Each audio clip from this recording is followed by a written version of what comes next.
Bienvenidos una vez más a los jueves temáticos. Hola Enrique, ¿cómo estás? Bienvenido, qué bueno verte por acá y acompañando a Anita, qué chévere. Hola Iván, eh, qué bueno verte también por acá.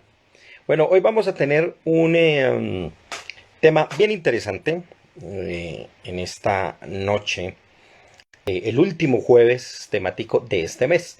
Y si ustedes han estado pendientes, aquí en la página ya salió el anuncio de los 400 programas del próximo mes.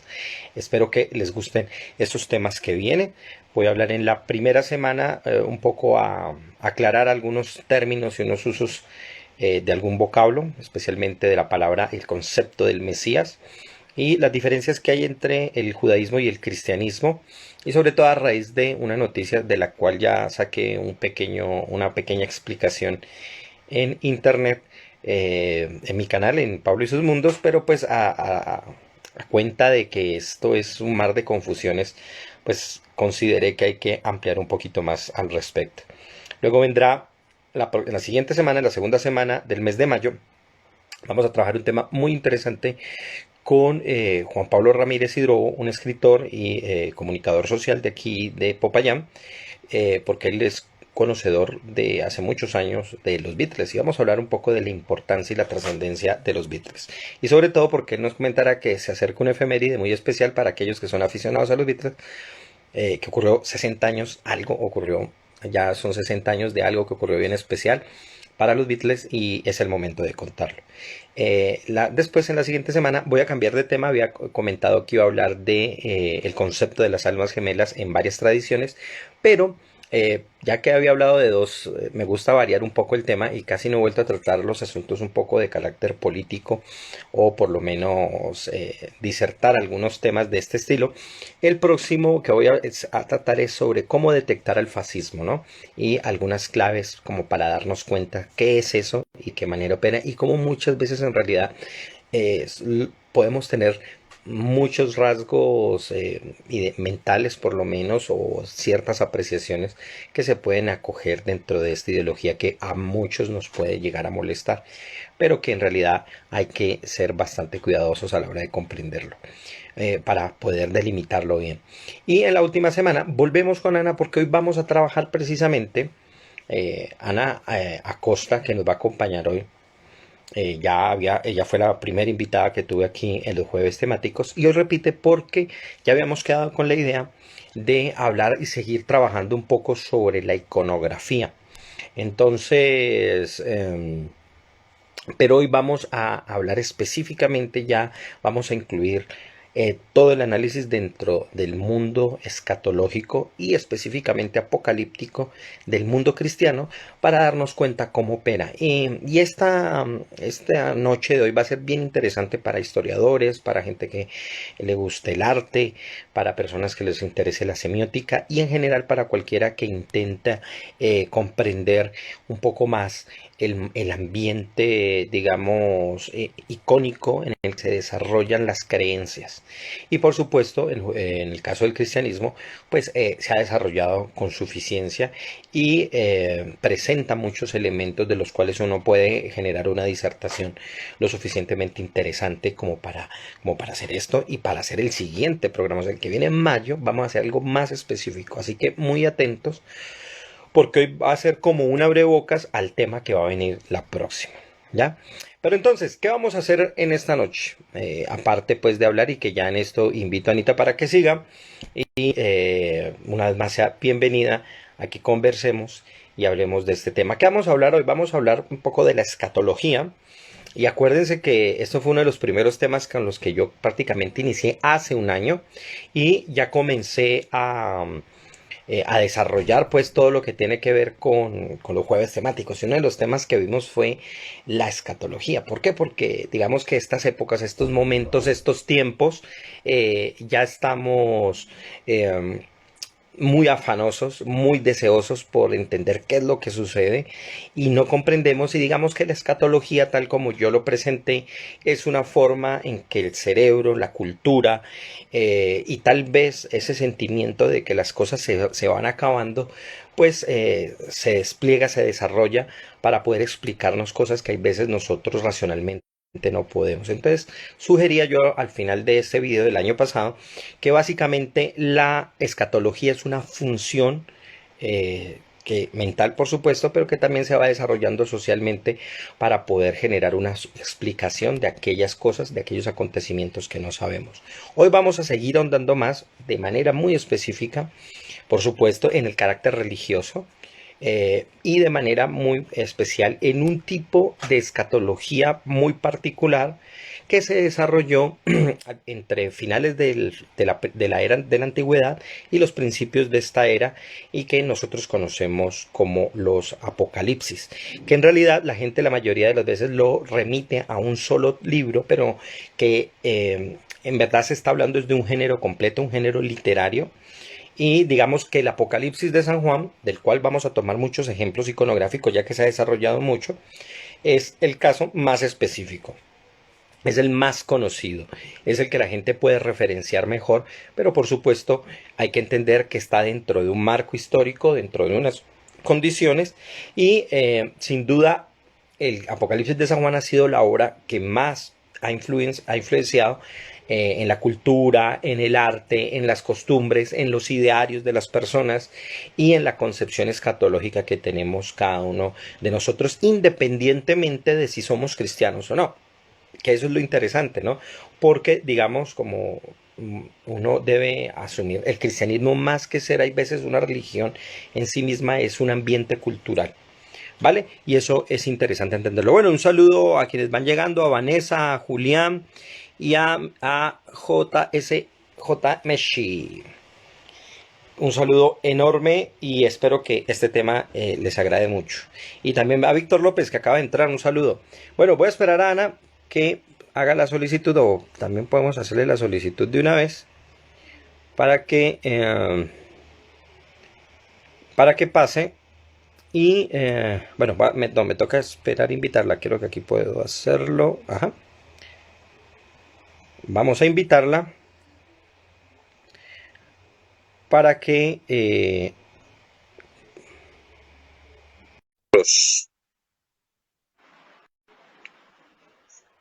y le vamos dando la bienvenida. Hola Ana, ¿cómo vamos? Hola, hola. Bien. Bueno, bienvenida una vez más. Espero que a todos y a todas las personas que están aquí este tema les agrade. Y bueno, ya hemos hablado contigo de mucho de esto y tenemos la oportunidad, pues por supuesto, de comentárselo a los que hoy en esta noche nos acompañan, para que hablemos de la escatología y la iconografía en la apocalíptica, ¿no? Del mundo cristiano. Listo, Sí. Ana, bueno, yo no sé si alguien recuerda, un poco había comentado de Ana la vez pasada. Ella es historiadora de la Universidad del Cauca, ahorita reside en Bogotá y se ha especializado, o ha estado completamente presente en el mundo de los museos y el trabajo con el patrimonio. Entonces, ya nos había acompañado en el tema de cuando hablamos de todo lo que tiene que ver con el patrimonio y todo este debate que precisamente el día de ayer volvió por el caso de en Cali de la estatua de Belalcázar que fue tumbada. Pero bueno, si alguien quiere remitirse a este tema, creo que todavía el en vivo está aquí en el IGTV de Instagram, o sea que ahí pueden verlo. Si quieren saber Lo un poco más, y retomamos. Ana Sí. explicas muy bien allí todo eso. Bueno, Ana, ¿qué nos traes como para esta noche para que vamos conversando y que comentemos, ¿no? Tanto que hay para hablar de este tema. Sí, buenas noches a todos. Buenas noches, Paulo. Gracias por invitarme una vez más a tu programa.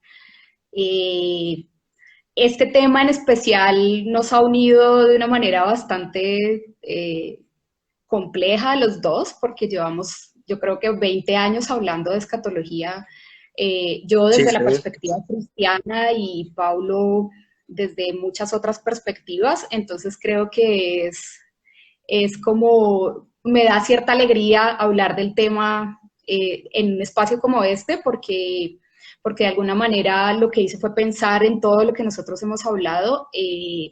Parte de mi tesis está dedicada a la escatología cristiana, Entonces, como que hablar de ese asunto me parece pues súper apasionante. Entonces les traje como también unos ejemplos bastante interesantes para ya establecerlos desde la iconografía, como para retomar también todos esos aspectos de los que hablamos la primera vez que me invitaste.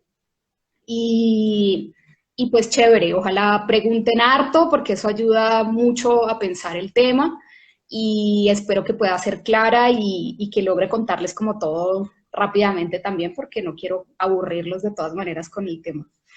Entonces, como siempre, yo establecí como un esquema rápido para explicar en términos generales lo que es la escatología cristiana.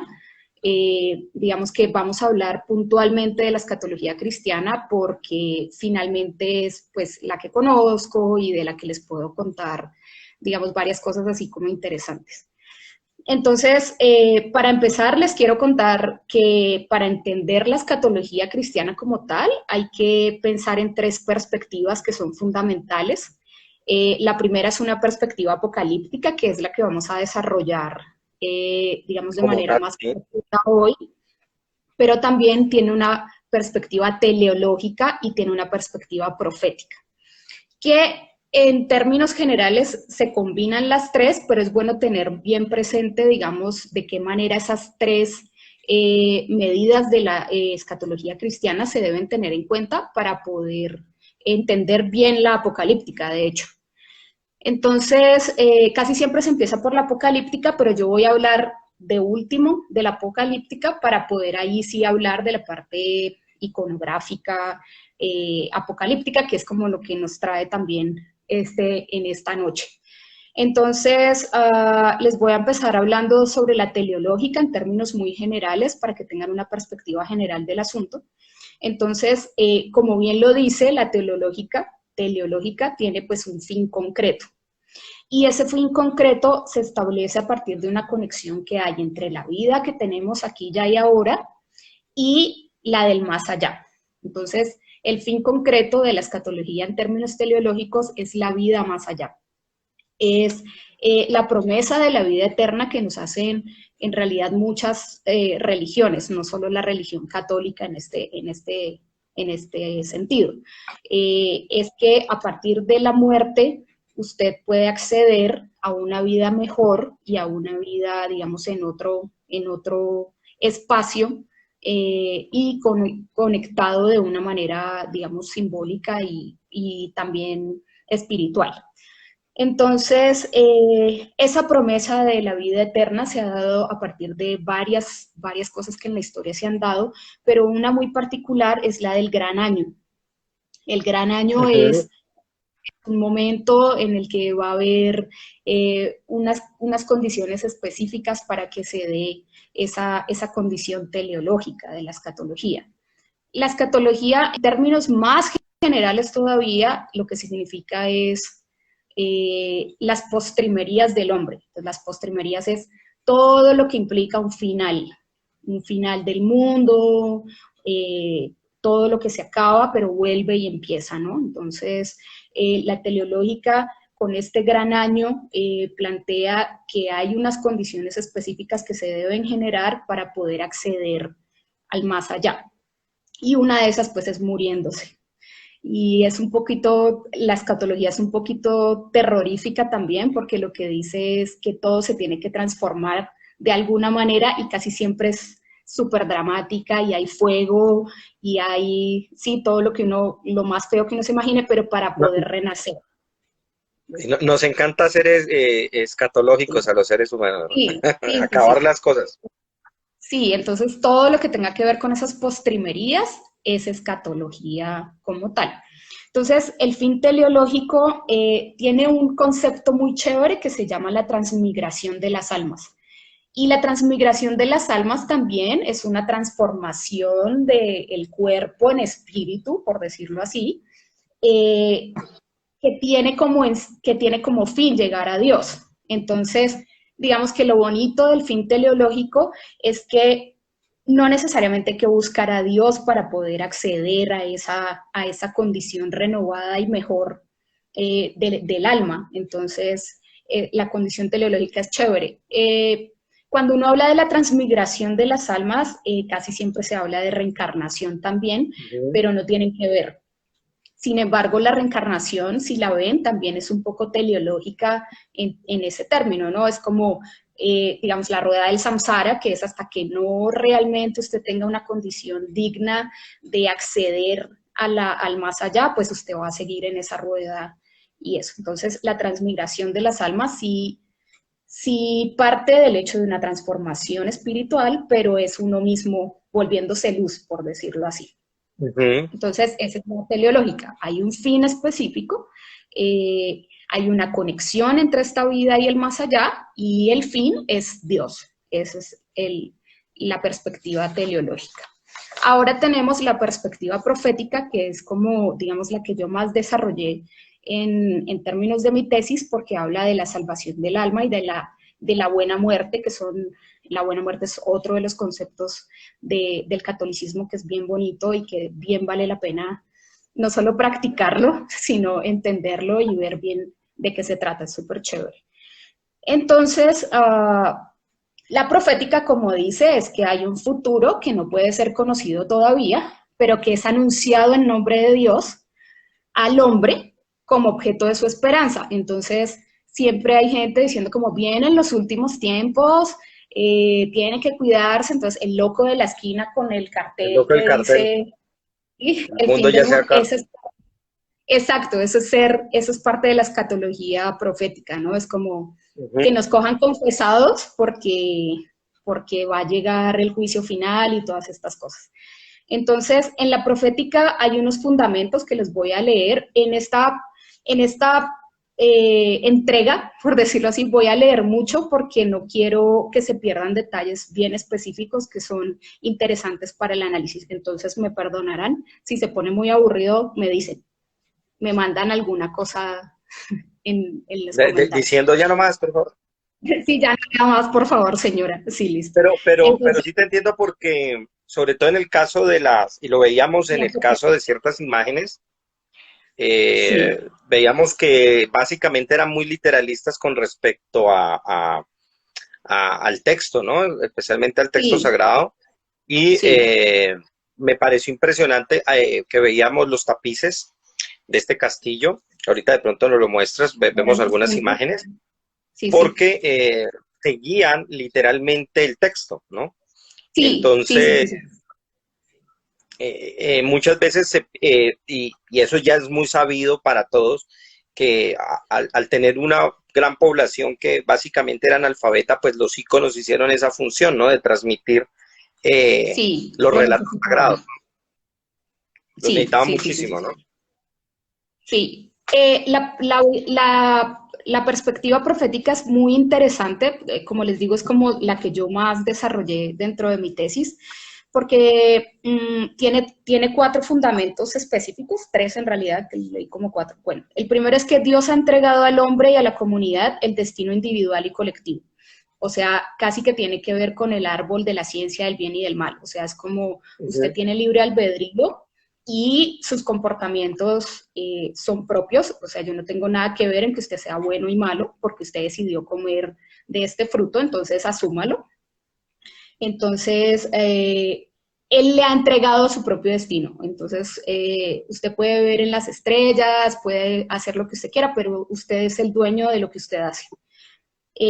La segunda es que Dios se hace presente y participa en el proceso histórico responsable del hombre. Aquí me gustó mucho este punto porque si nosotros nos ponemos a hacer una retrospectiva, una línea del tiempo del hombre, siempre ha habido la parte de la divinidad, no importa si es católico, si es cristiano, si es judío, o sea, siempre hay un aspecto de Dios que marca la historia del ser humano finalmente. Entonces hace parte, o sea, es transversal al ser humano y a su historia.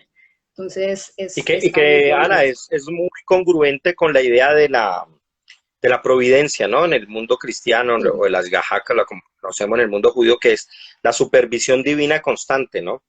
Que ese es, sí, digamos, el punto, digamos, contrario que se tiene contra los argumentos agnósticos, ¿no? De que, bueno, Dios puede haber hecho el mundo, pero lo dejó al azar y ya, tanto para la visión Sí, cristiana, en cualquiera de sus sí, variantes, hay una supervisión continua en la historia, ¿no? O sea, históricamente sí, Dios sí, sí, está sí. constantemente.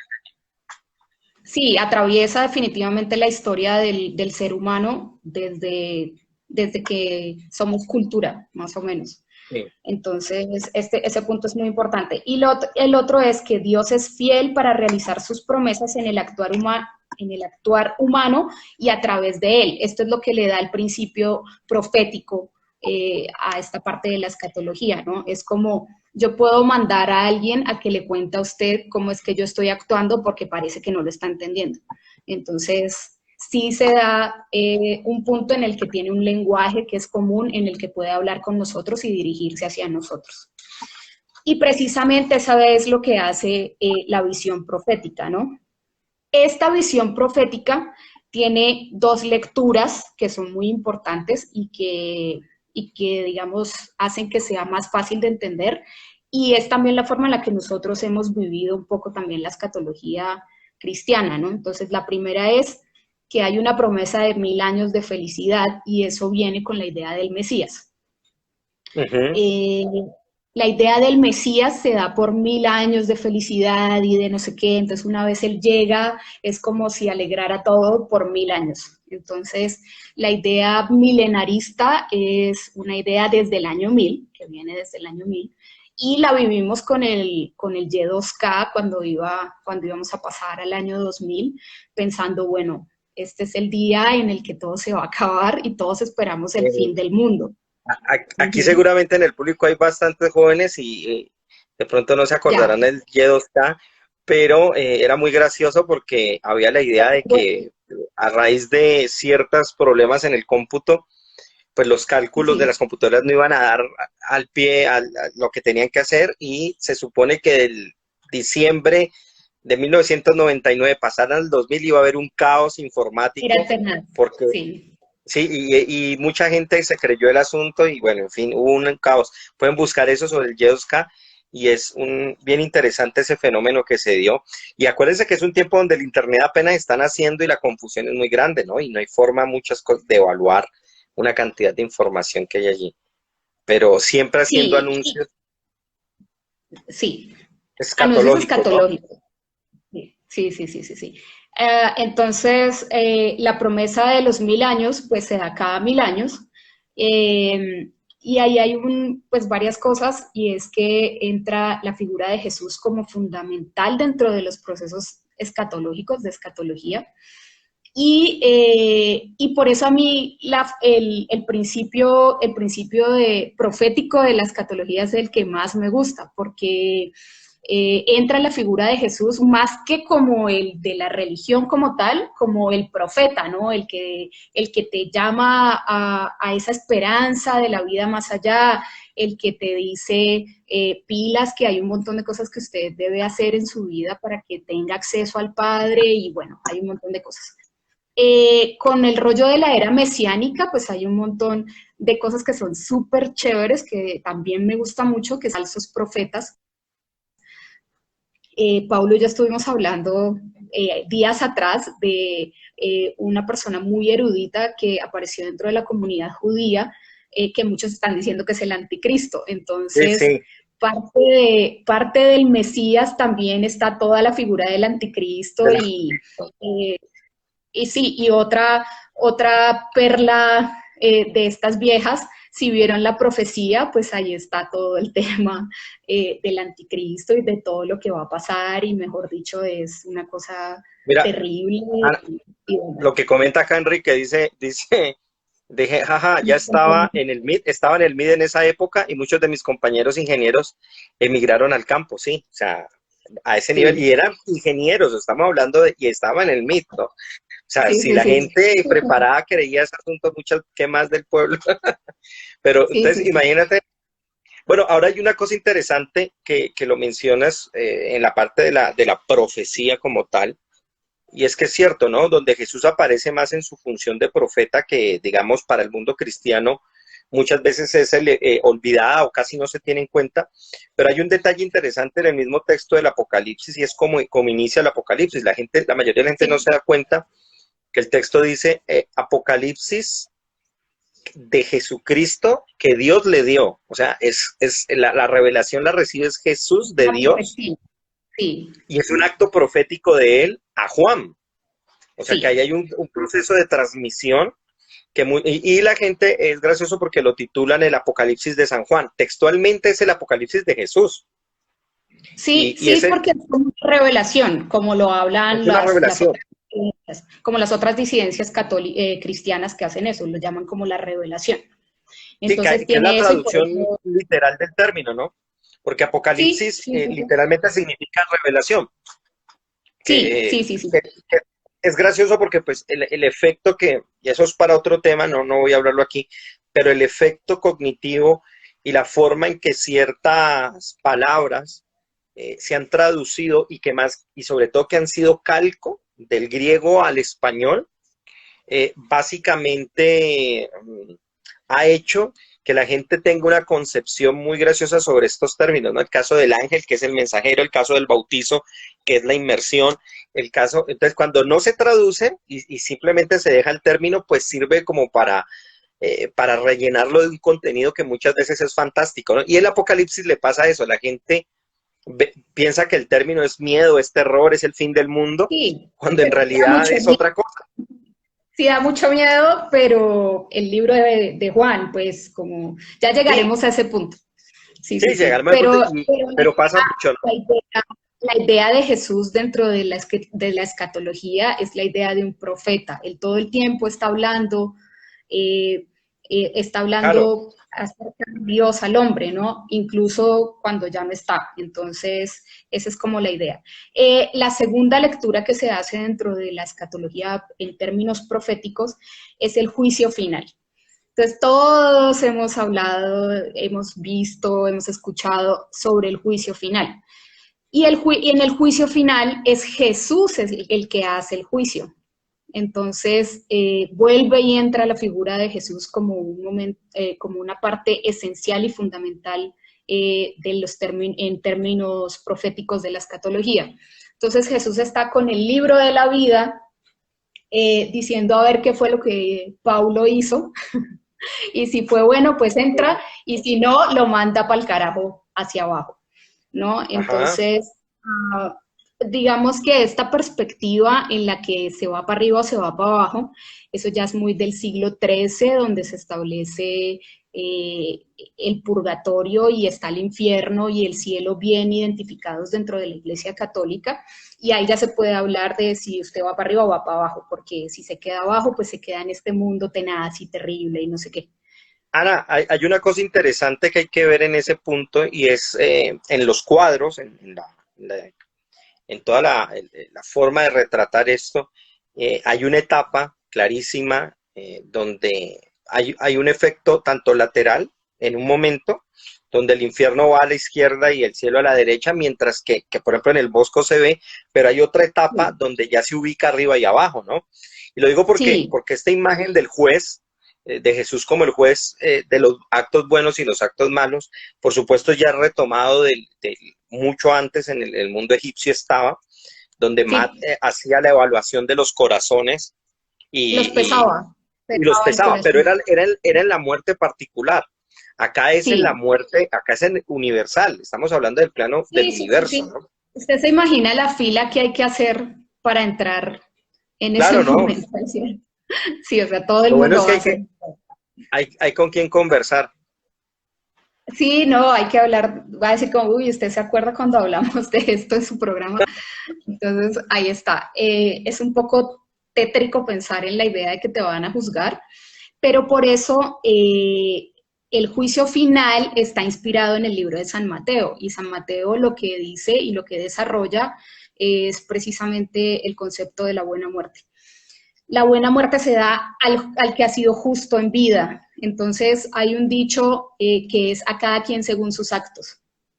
Entonces en el juicio final se desarrolla este asunto de manera plena. Entonces hay 5 perspectivas que se establecen desde el juicio final, que son parte de las enseñanzas de Jesús en vida, cuando dio pues todo lo enseñó, todas las cosas que enseñó a sus seguidores y demás. Y tiene mucho que ver con el Vía Crucis también, el de Semana Santa, que le cuentan a uno que primero pasó por aquí, después por acá, y bueno, el pobre Todas nace las cada etapas. año.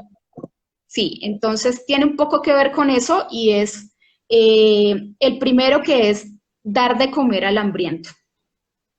El segundo es dar de beber al sediento. El tercero es dar posada al forastero y al peregrino.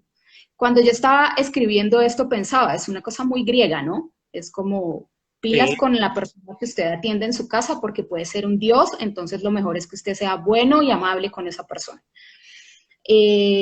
Vestir al desnudo y visitar o redimir al cautivo. Entonces, cuando estuve en la cárcel, me visitaste, cuando tuve sed me diste de beber, cuando, bueno, toda la cosa que le pasó a él en vida, él dice que eso es gracias al amor del prójimo, y eso es lo que él todo el tiempo le estaba diciendo a todos, ¿no? Como quiera al que está al lado, porque usted no sabe quién puede ser, y lo mejor es que usted lo cuide, y es mejor que usted, si tiene sed, le dé de beber, y bueno, etc., etc. Esta parte es, como les cuento, la que yo más desarrollé en mi tesis, porque de ahí se habla de la buena muerte. Entonces, ¿qué tan bueno has sido en tu vida? Y ahí está la muerte del justo, ¿no? Entonces es ser bueno en vida para poder acceder a esa vida más allá y a esa esperanza de la vida eterna. Y eso se habla como parte del juicio final. Entonces, cuando usted se enfrente al juicio final, a Jesús, él le va a decir como, yo lo tengo por escrito, Ana María, o sea, es que no me puede mentir, ¿sí me hay entiende? registro. Exacto. Entonces, ese es la típica que cuando usted llega a las puertas del cielo está San Pedro con el libro diciendo, ¿cómo es que se llama usted?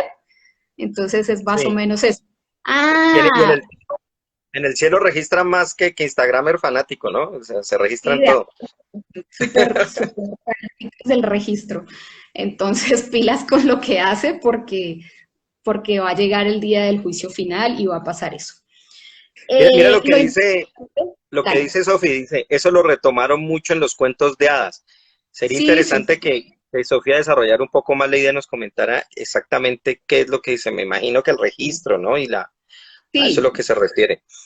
Sí, no, no Eh, solo en los cuentos de hadas, ¿no? Si ustedes se acuerdan de la primera entrega sobre iconografía de la que hablamos, casi todos han cogido cosas de los proyectos iconográficos, de los programas iconográficos, y han establecido narrativas, porque es que ahora van a ver que, por ejemplo, con la visión de San Juan hay una cantidad de cosas que podemos ver en la televisión, en el cine, porque es que es un cuento sí, completo, narrado de una manera que te ayuda a tener unas herramientas narrativas súper importantes y que efectivamente, o sea, hasta en El Señor de los Anillos hay y alusión a... digamos, esta mística del registro también está, ahorita lo veo mucho en los movimientos de New Age y todos estos afines donde hablan de los registros akáshicos, ¿no? Del registro constante de Sí, todos los sí, acontecimientos y sí, todo esto, que es como sí, la versión un poco mística, moderna de lo que sería el libro del recuerdo en el mundo judío, o lo que es sí, el libro de los registros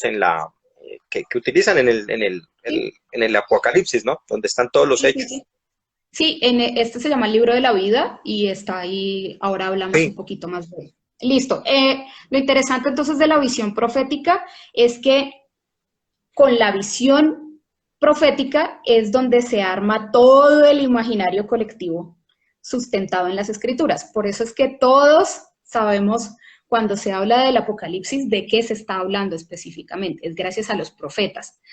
Pero entonces, si ustedes leen en la Vulgata, que es la traducción del latín, que es la que utiliza la Iglesia Católica, en la Vulgata hay una descripción con 9 acepciones de lo que significa ser un profeta. Entonces, no siempre el profeta es el que dice, uy, pilas que el mundo se va a acabar y usted y que lo cojan confesado. No, hay muchas formas de ser profeta y una de esas es visitando a alguien, por ejemplo, está siendo profeta.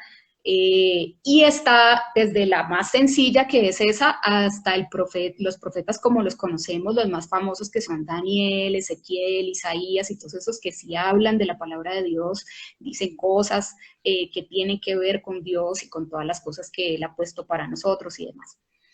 Entonces, volvemos otra vez al programa iconográfico para ya empezar a hablar un poco más de la cosa iconográfica, y es que incluso las profecías y los profetas están sustentados en la escritura.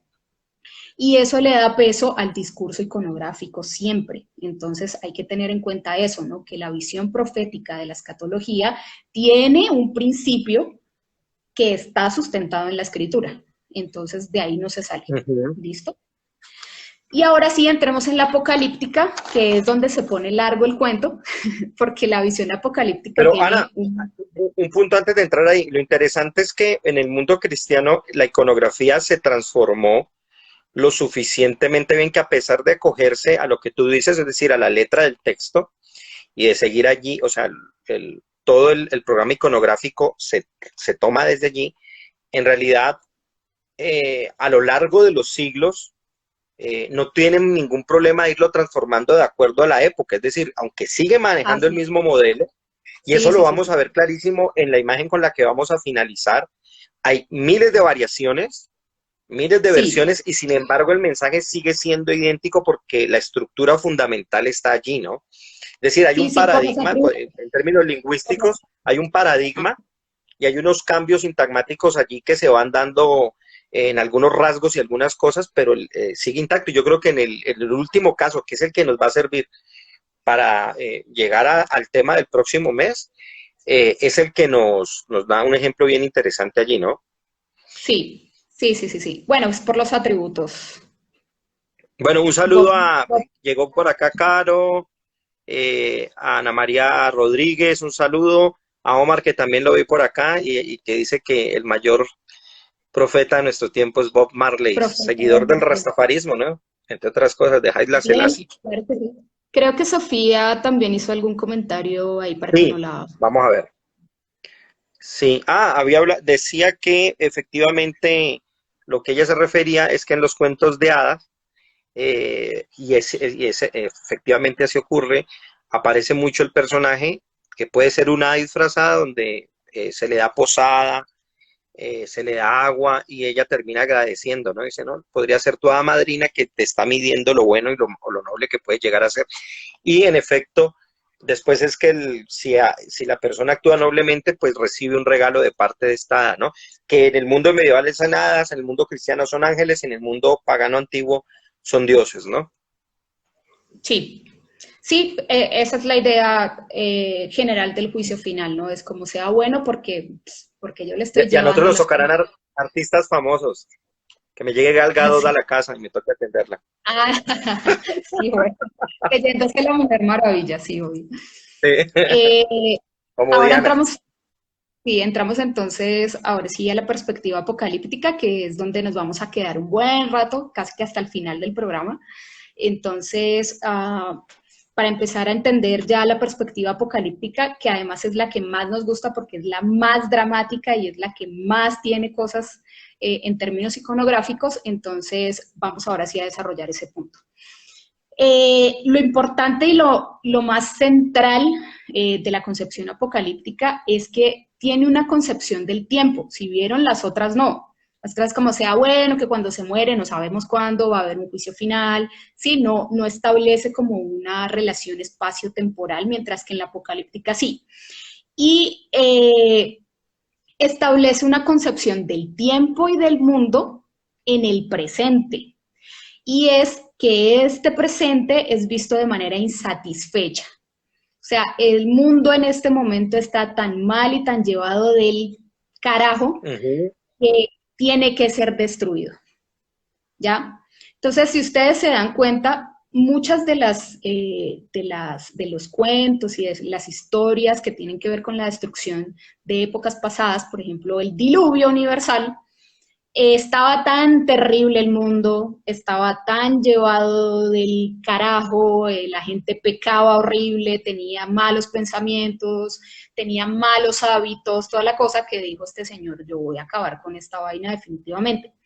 Entonces, casi siempre se destruye por el fuego o por un diluvio.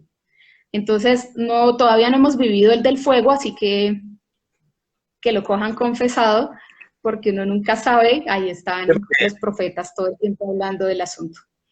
De Pero acuerdo entonces, a fuego, ¿no? A la carta de sí, Pedro.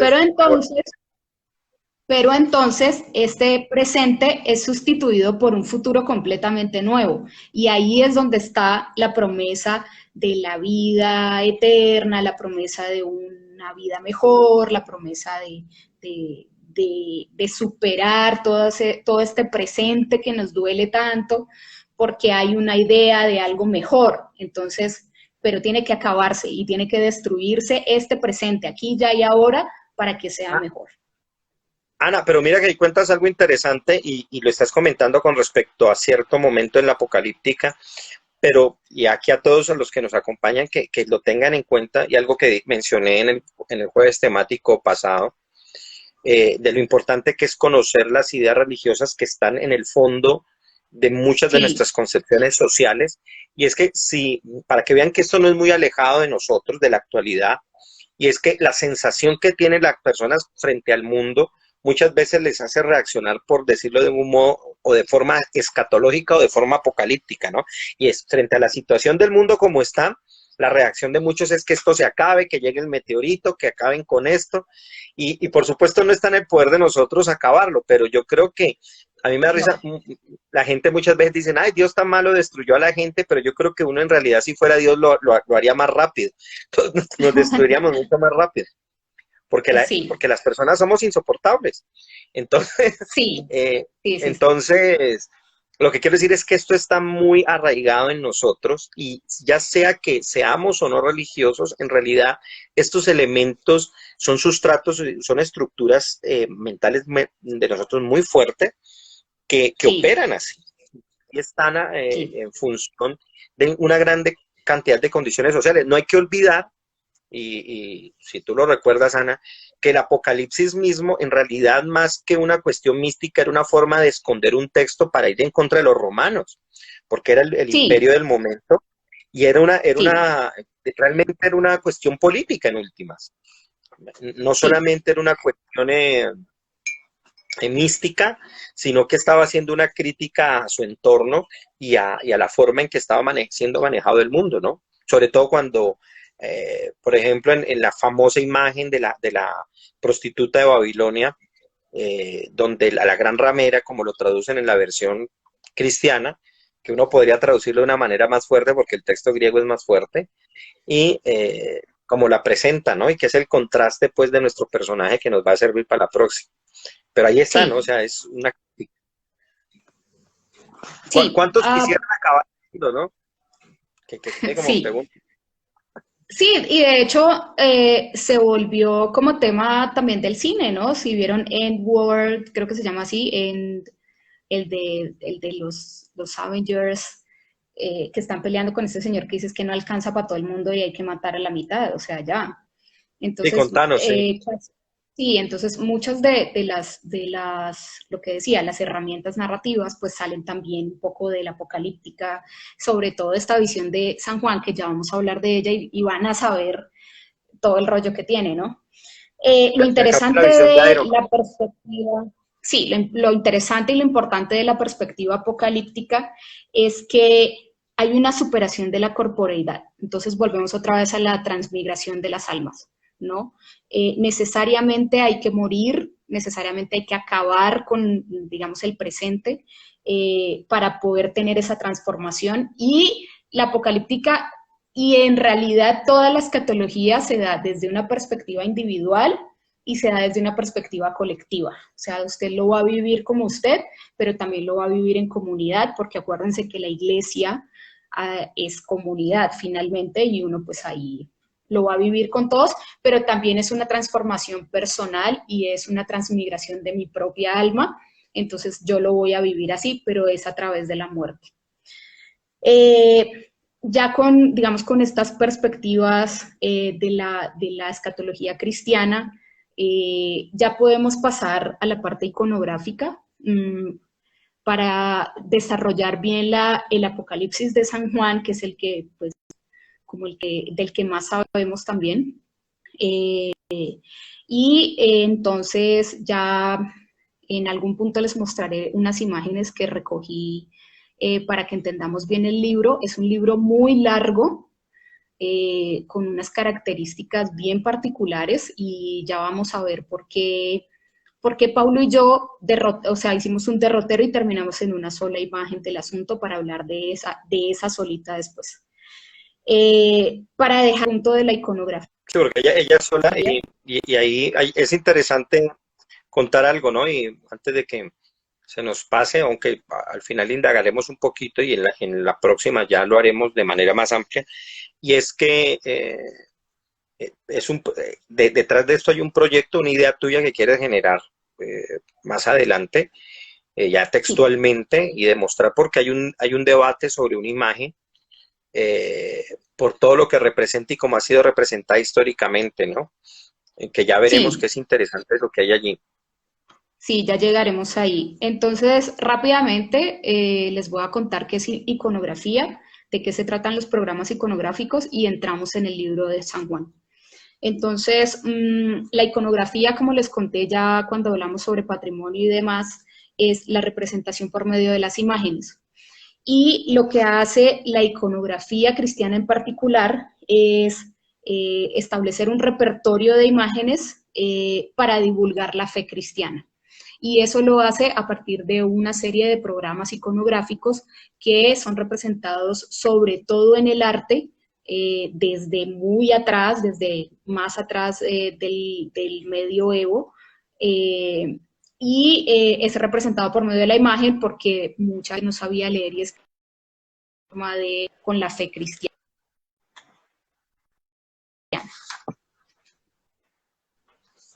No sé si me estás escuchando, Paulo, yo te veo congelado. Sí, ¿Sí?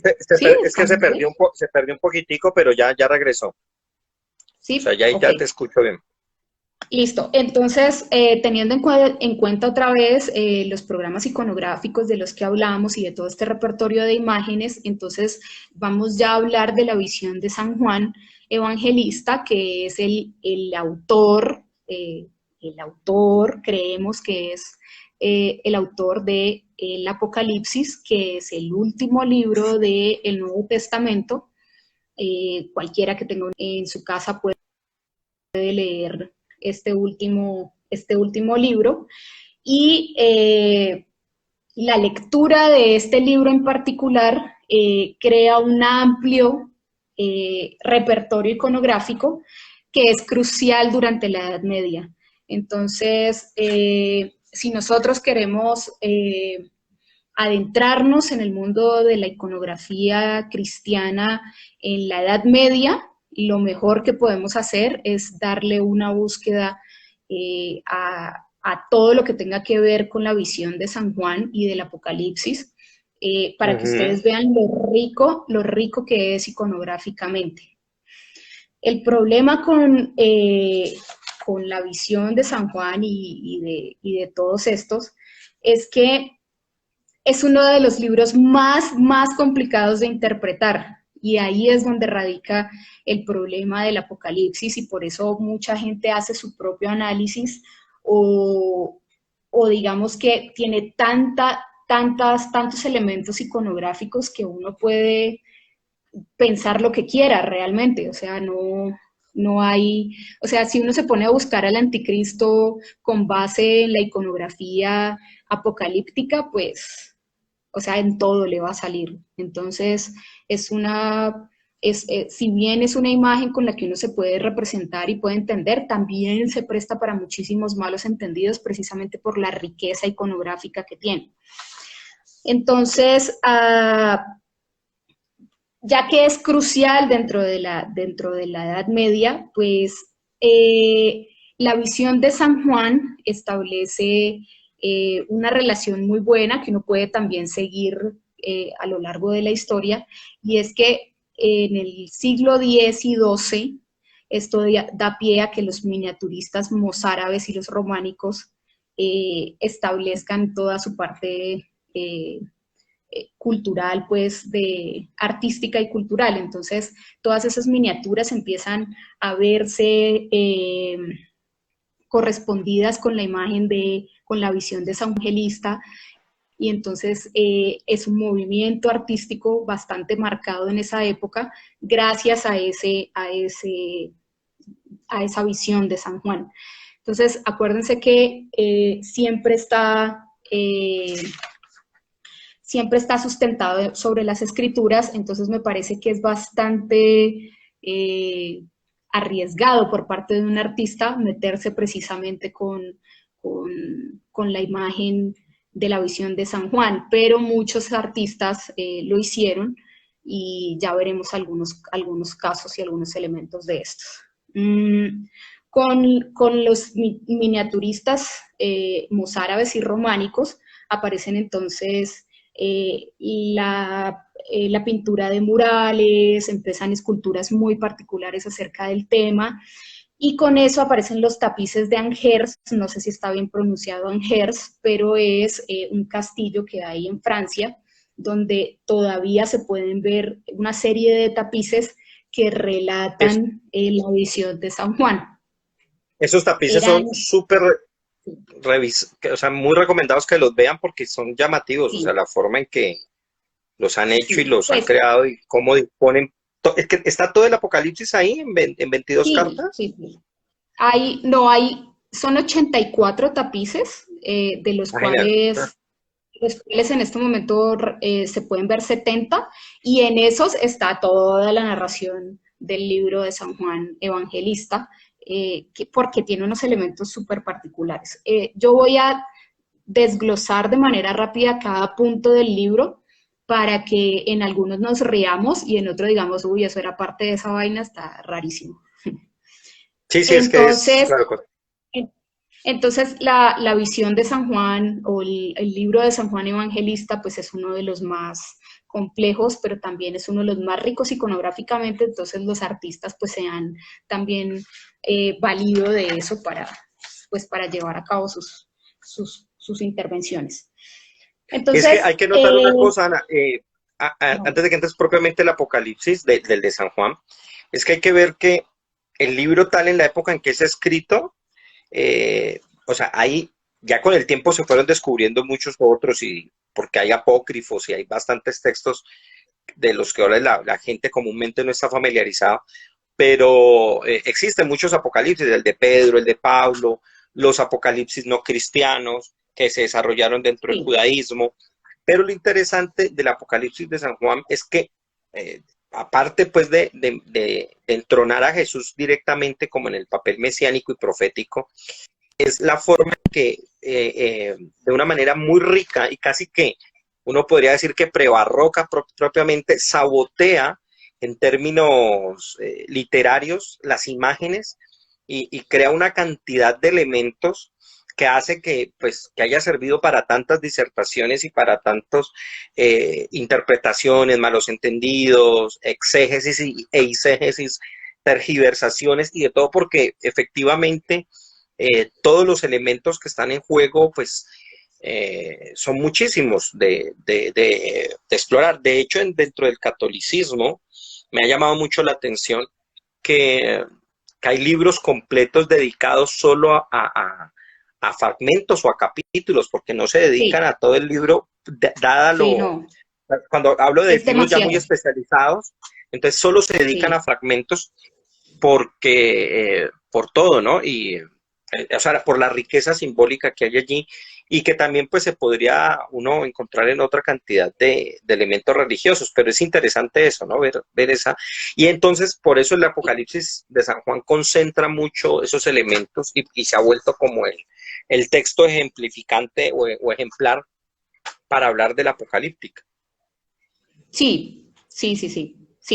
Bueno, por otro lado, el libro de San Juan, de las revelaciones del Apocalipsis, al parecer es el único que tiene un carácter profético.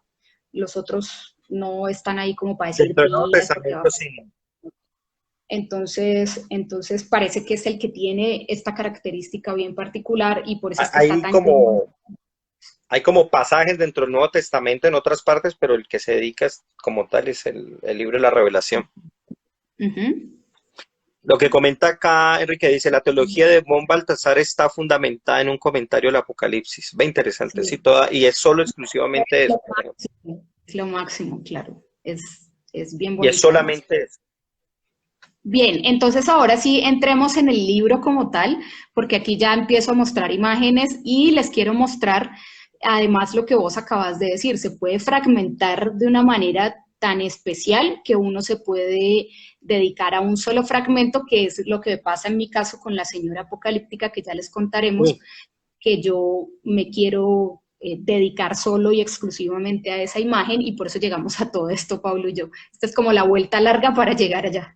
Y para llegar a ese punto. Entonces, sí, entonces digamos que el primer punto es la visión que tiene San Juan en la isla de Patmos. Él está en Patmos, exiliado, porque ya ha pasado todo lo que pasó con Jesús, están en una persecución hacia los cristianos tenaz y entonces él por eso termina en Patmos, pues escribiendo y esto. Entonces él tiene esta revelación en esa isla y por eso empieza con eso, ¿no? Con la visión que él tiene en la isla de Patmos.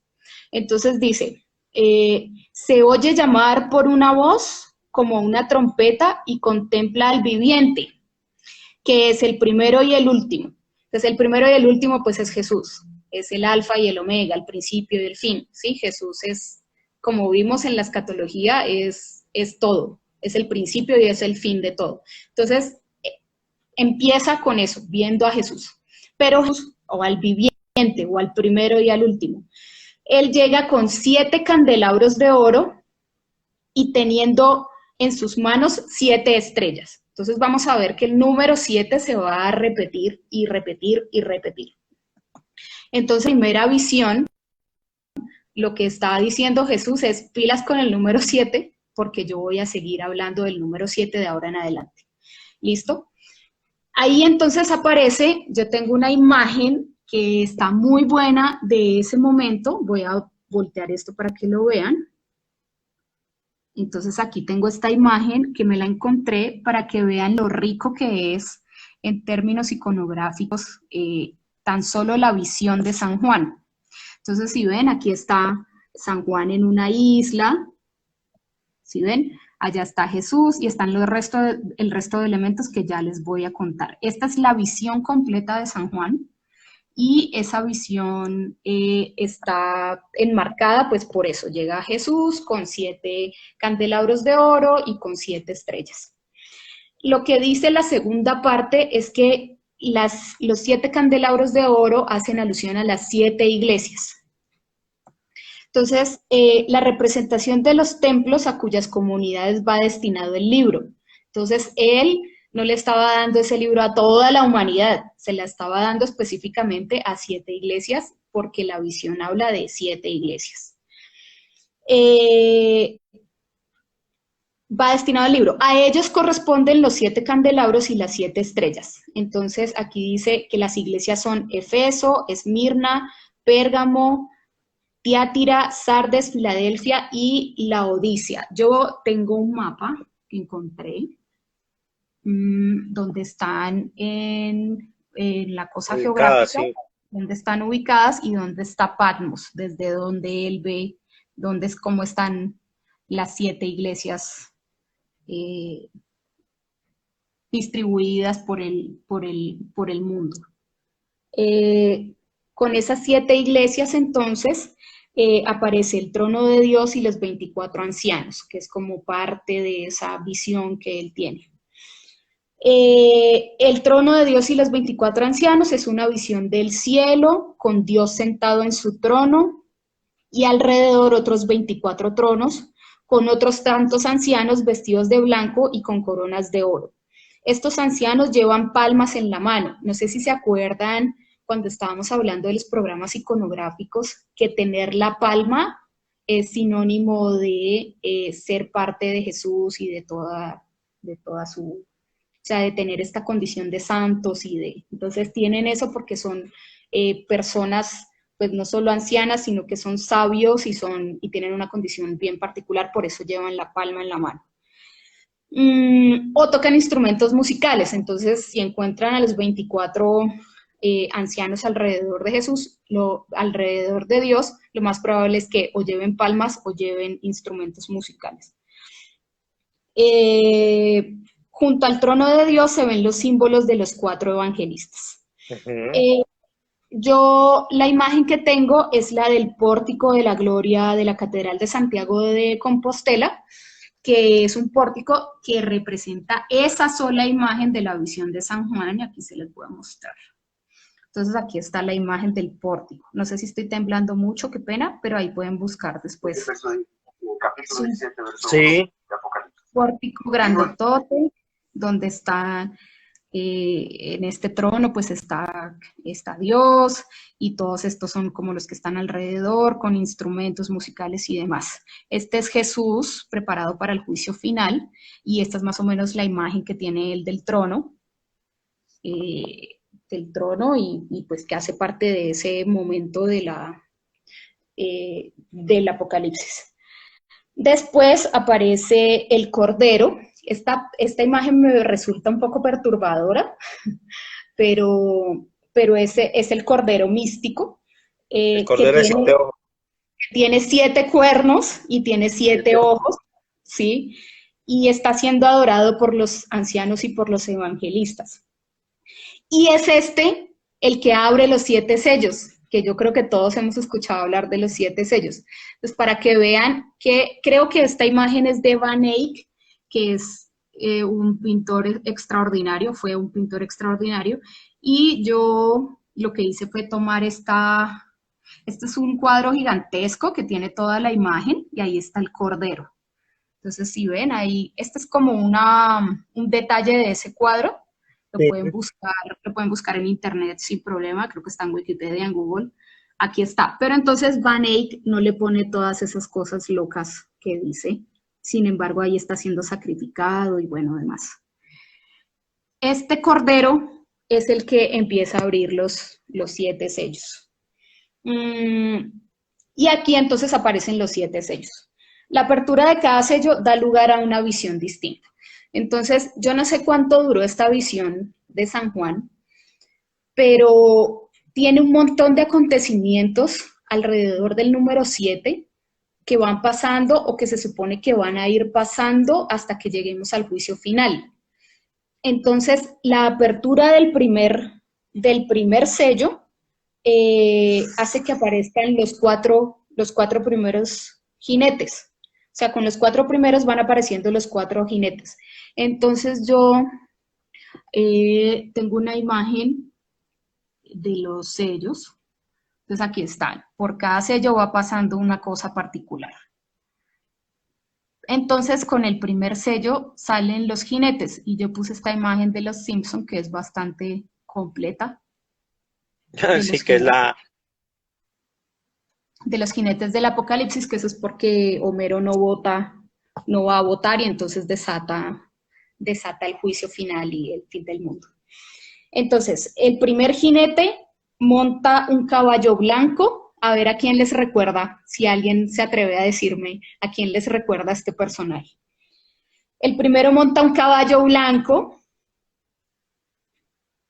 llevando un arco y una corona de vencedor. Los comentaristas ven en él a Cristo.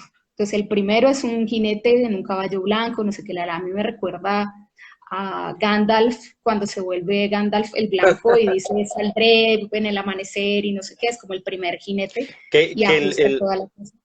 La figura de...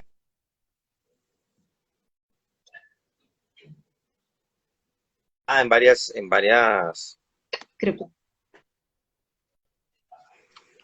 En varias creencias, ¿no? Sí, en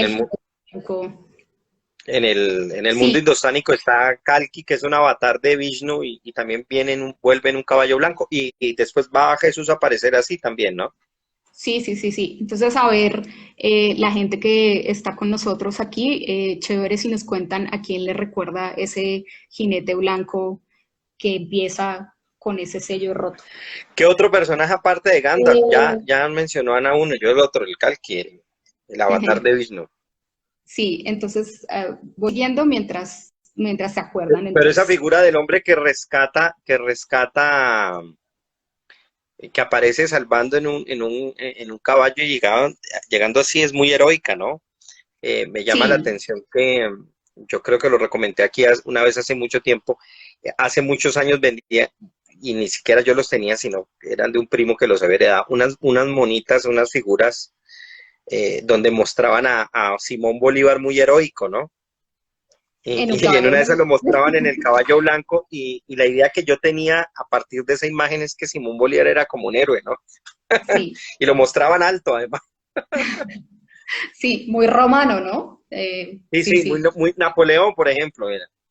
Y sí, a sí, sí, propósito, sí. Napoleón sirvió como figura mesiánica, de eso vamos a hablar en la próxima vez, y fue eh, una persona que sirvió como figura mesiánica durante un tiempo, precisamente Sí, por todas esas características. Simón Bolívar, ahí está. Sí, Ajá, ahí está Simón Bolívar. el segundo monta un caballo alazán y lleva espada. Y lleva una espada y ese es la guerra. Entonces, la guerra es uno de los jinetes. Entonces ahí va el orden, ¿no? Entonces aparece primero Jesús, por lo tanto es la era mesiánica, es el año 1000, ¿no? Es todas Ajá. estas cosas que la visión profética dijo, ¿no? O sea, va a volver y va a ser una cosa bella y hermosa, pero después aparece la guerra. Ahí está, Sofía dice el palomo, esa es como la imagen del caballo blanco. Sigue entonces, le sigue a ese jinete en caballo, sabe, será por el color del caballo, como Sí, café, tal vez, color vino. Bueno, si alguien sabe, nos cuenta que es un caballo alazán. Y lleva una espada, esa es la guerra. A ese le sigue el tercero, que es un caballo negro, sosteniendo una balanza, y ese es el hambre. Entonces, después de la guerra viene el hambre. Claro, cualquier país queda quebrado después de una guerra, y es normal que el mundo después de una guerra pues entre en un periodo de hambre bastante el marcado. alazán es un caballo, el alazán es un caballo café rojizo. Estoy Café viéndolo aquí rojizo, como ok. cobrizo más Sí, bien. bien. Y el caballo negro es el hambre y el cuarto jinete, cuyo caballo es verde pálido, empuña un cuchillo y es la muerte. Entonces ahí, después de que se abren esos sellos, aparecen pues estos jinetes. A partir del siglo XV, que se da el concilio de Basilea, bueno, se da un concilio en el que se establecen estas cosas iconográficas también. A partir del siglo XV, los jinetes aparecen al tiempo, así como les mostré en el de los Como en la Simpson, figura de los aparecen Simpson. al tiempo. Sí, aparecen al tiempo. Antes del siglo XV aparecía uno por uno, iban apareciendo, digamos como, bueno, ya apareció Jesús, ahora aparece la guerra, después aparece el hambre y después aparece la muerte. En este sí aparecen los cuatro de una, después del siglo XV se da eso. Al abrir el quinto sello aparecen los mártires, a los que se viste con túnicas blancas. Hay un cuadro muy famoso del Greco, sobre esta imagen de los mártires vestidos de blanco. Lo pueden buscar también en Google, creo que está en el Met de Nueva York, si no estoy mal, ese cuadro. Y es muy famoso del Greco. Y cuando se rompe el sexto sello hay un gran cataclismo. Tiembla la tierra, el sol se pone negro y la luna roja, y sigue una visión intermedia en la que las multitudes procedentes de todas partes acuden a la gran adoración al Cordero, Y con el séptimo sello aparecen los 7 ángeles con las 7 trompetas. Entonces, ustedes han visto que acá en Bogotá hay una iglesia de los mormones que en la punta de la iglesia tiene un ángel con una trompeta. Bueno, El ángel Moroni le llaman ellos. entonces ese ángel hace parte de esta historia, de esta visión de San Juan, es uno de esos ángeles del Apocalipsis. Y van tocando uno a uno la trompeta. Entonces suena una, suena dos, suena tres, suena cuatro, suena siete. Cuando suena la última trompeta, aparece la mujer apocalíptica. La mujer apocalíptica la vamos a desarrollar al final, no ya mismo, porque sobre la mujer apocalíptica vamos a hablar el último jueves de mayo, ya como una parte muy especial de esta visión apocalíptica de San Juan y que es en la que yo me quiero dedicar los próximos años a hablar, y por eso este es como un abre caminos del asunto, y también está bueno eso. Les voy a dar una descripción rápidamente y por eso no les muestro una imagen, porque Paulo ya les va a mostrar como varias que vimos y que charlamos sobre esas imágenes en particular. Y lo interesante de la mujer apocalíptica es que de esa visión de la mujer apocalíptica sale la imagen de la Inmaculada Concepción, y por eso es que a mí me interesa tanto esta imagen. Lo interesante Ya es que... sufrió varias transformaciones para llegar a la Inmaculada Concepción, ¿no? O sea, es interesante ver todo ese derrotero que hace, para llegar allá. Sí, yo antes pensaba que era el contrario. Porque pasa de ser pasaba a la otra, pero no, es al contrario. De ser una figura apocalíptica a ser una figura ya devocional del día a día, ¿no? Sí. Porque si lo vemos en el texto, y ese es el punto donde Ana quiere llegar, y es en el texto no se está diciendo que sea la Virgen, literalmente, pero en el mundo cristiano termina siendo la Virgen María.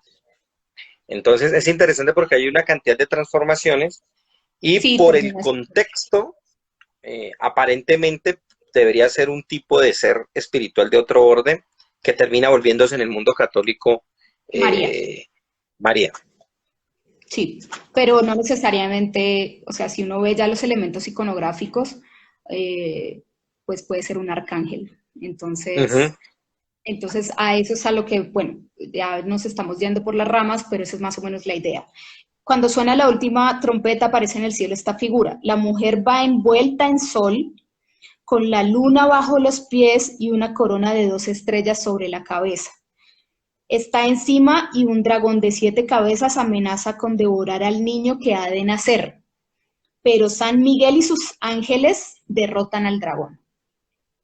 Mientras a la mujer le nacen alas con las que escapa a refugiarse en el desierto, a pesar del río que lanza el dragón para ahogarla y que la tierra absorbe sin que el agua llegue a ella. Los padres de la iglesia veían a la mujer apocalíptica como símbolo de la iglesia.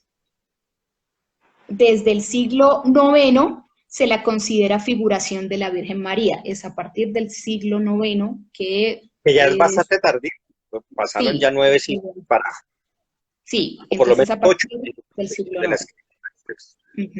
Y más tarde la descripción que hace San Juan será tomada como modelo para la iconografía de la Inmaculada Concepción. ¿Listo? De aquí aparece una imagen bastante interesante, o sea, una vez está la imagen de la señora de Apocalíptica, aparecen las 2 bestias. Y aquí yo me encontré una imagen de los tapices de los que les hablé hace un rato, y uno de los tapices hace alusión precisamente a las 2 bestias. Entonces aquí está.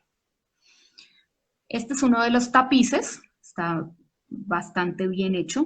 Tiene formas muy particulares de la Edad Media, de la Alta Edad Media, por las imágenes vegetales que hay, todas estas flores y todo eso es propio de esa época. Y aquí está la representación de las 2 bestias. El dragón a la vez. Sí, estas 2 bestias, dice, del mar surge una bestia con 10 cuernos y 7 cabezas, y sobre sus cuernos 10 diademas. El cuerpo de la bestia es parecido al de un leopardo, sus pies son como las garras de un oso y su boca como la de un león. Otra bestia sale de la tierra con 2 cuernos semejantes a los de un carnero. Ambas siguen al dragón y son adoradas por mucha gente. Entonces es como dejar de adorar al cordero para empezar a adorar a las 2 bestias, ¿no? Parece que mucha gente empieza a seguirlos y bueno, ahí habría que ver a qué hace referencia con lo de las bestias y cuáles son esas cabezas que tiene y bueno, eso es ya como representación de la época.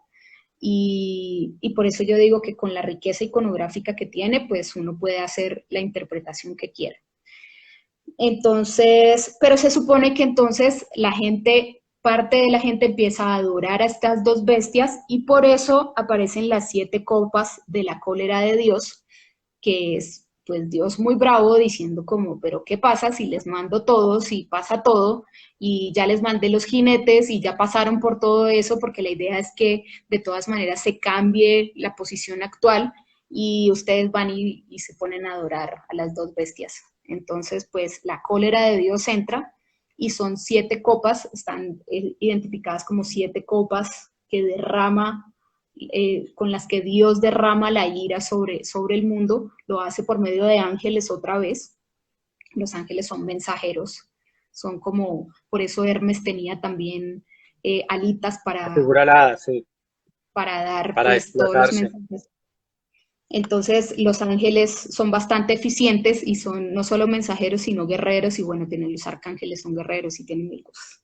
En la visión de los 7 ángeles que traen las 7 plagas, sosteniendo en sus manos las copas o páteras de oro, rebosantes de la cólera de Dios.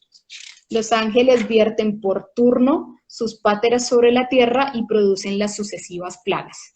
Entonces, de esas imágenes de las copas no son tan interesantes, pero yo tengo aquí una, pues que no son ángeles, pero son unas copas ahí como cayendo desde el espacio.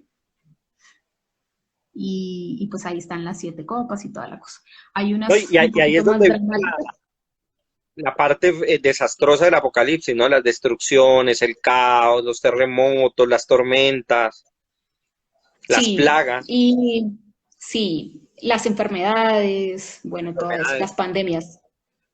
Sí, también, Sí, que era muy usual, ¿no? En ese momento y que, pues, por supuesto, ahora con todo este tema ha vuelto a resurgir precisamente por eso, ¿no? Y más de uno, yo me pregunto, más de uno de los que nos estoy yendo, ¿qué pensaría al principio del COVID, que esto era el fin del mundo, por ejemplo? No pensarían, esto ya se va a acabar, y- porque la sí, mente, es uno pues, de ellos rotos, claro. y muchos lo ven así, cuando uno ve, por ejemplo, portales, yo a veces me meto a chismosear en chats o en portales cristianos o católicos y veo que hay gente que efectivamente lo ve como, no, y en judíos también, hay gente que lo ve como el desastre y como parte de los castigos y pues no se comprende como algo que cíclicamente puede pasar en la historia de los organismos, ¿no? Por supuesto lo Sí, ven desde esa perspectiva. sí, pues Y es un castigo, la verdad. es muy conveniente que preciso en este momento aparezca la idea del anticristo, por ejemplo, ¿no? Claro, exactamente. Súper conveniente, sí. Entonces ya Paulo hablará de eso en algún momento, creo que vas a hablar de los falsos mesías, ¿no? Sí, sí, la idea del Mesías y todo esto. Sí.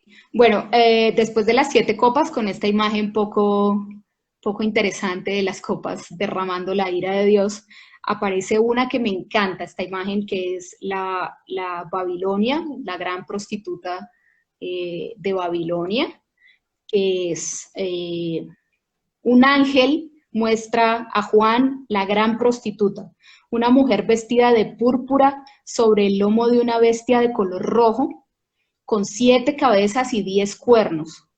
La mujer va cubierta de joyas y en algunas miniaturas se peina mirándose en un espejo. Entonces, pues la imagen de Lilith siempre va a ser bastante Sí, interesante, como ¿no? la, Como la gran puta de Babilonia que dio a luz a todos los seres bizarros y demás, como los vampiros y como todas estas, los demonios, y entonces súper chévere esta imagen. Me gustaría de hecho estudiarla, pero como me gusta más el apocalipsis así de la mujer y eso, pues más chévere. Pero yo encontré esta Pero imagen. no, a eso te iba a preguntar, porque es más bien poco representada frente a otras, ¿no? O sea, se monta sobre la serpiente. Sí. eh, La idea de Lilith en este punto es como la novia del anticristo. O sea, ella es la que lo ayuda a llegar como a donde tiene que llegar el anticristo para poder gobernar y demás. Entonces aquí y es está. me parece, Ana, que es interesante que la tengas muy en cuenta, aunque no desarrolles sobre ella las cosas, pero es la contraparte de la mujer que da luz, ¿no? De la Sí, principal, pues. sí, sí. O sea, Sí, la sí, que sí. encarna las otras características que se supone deberían tener la colectividad, ¿no?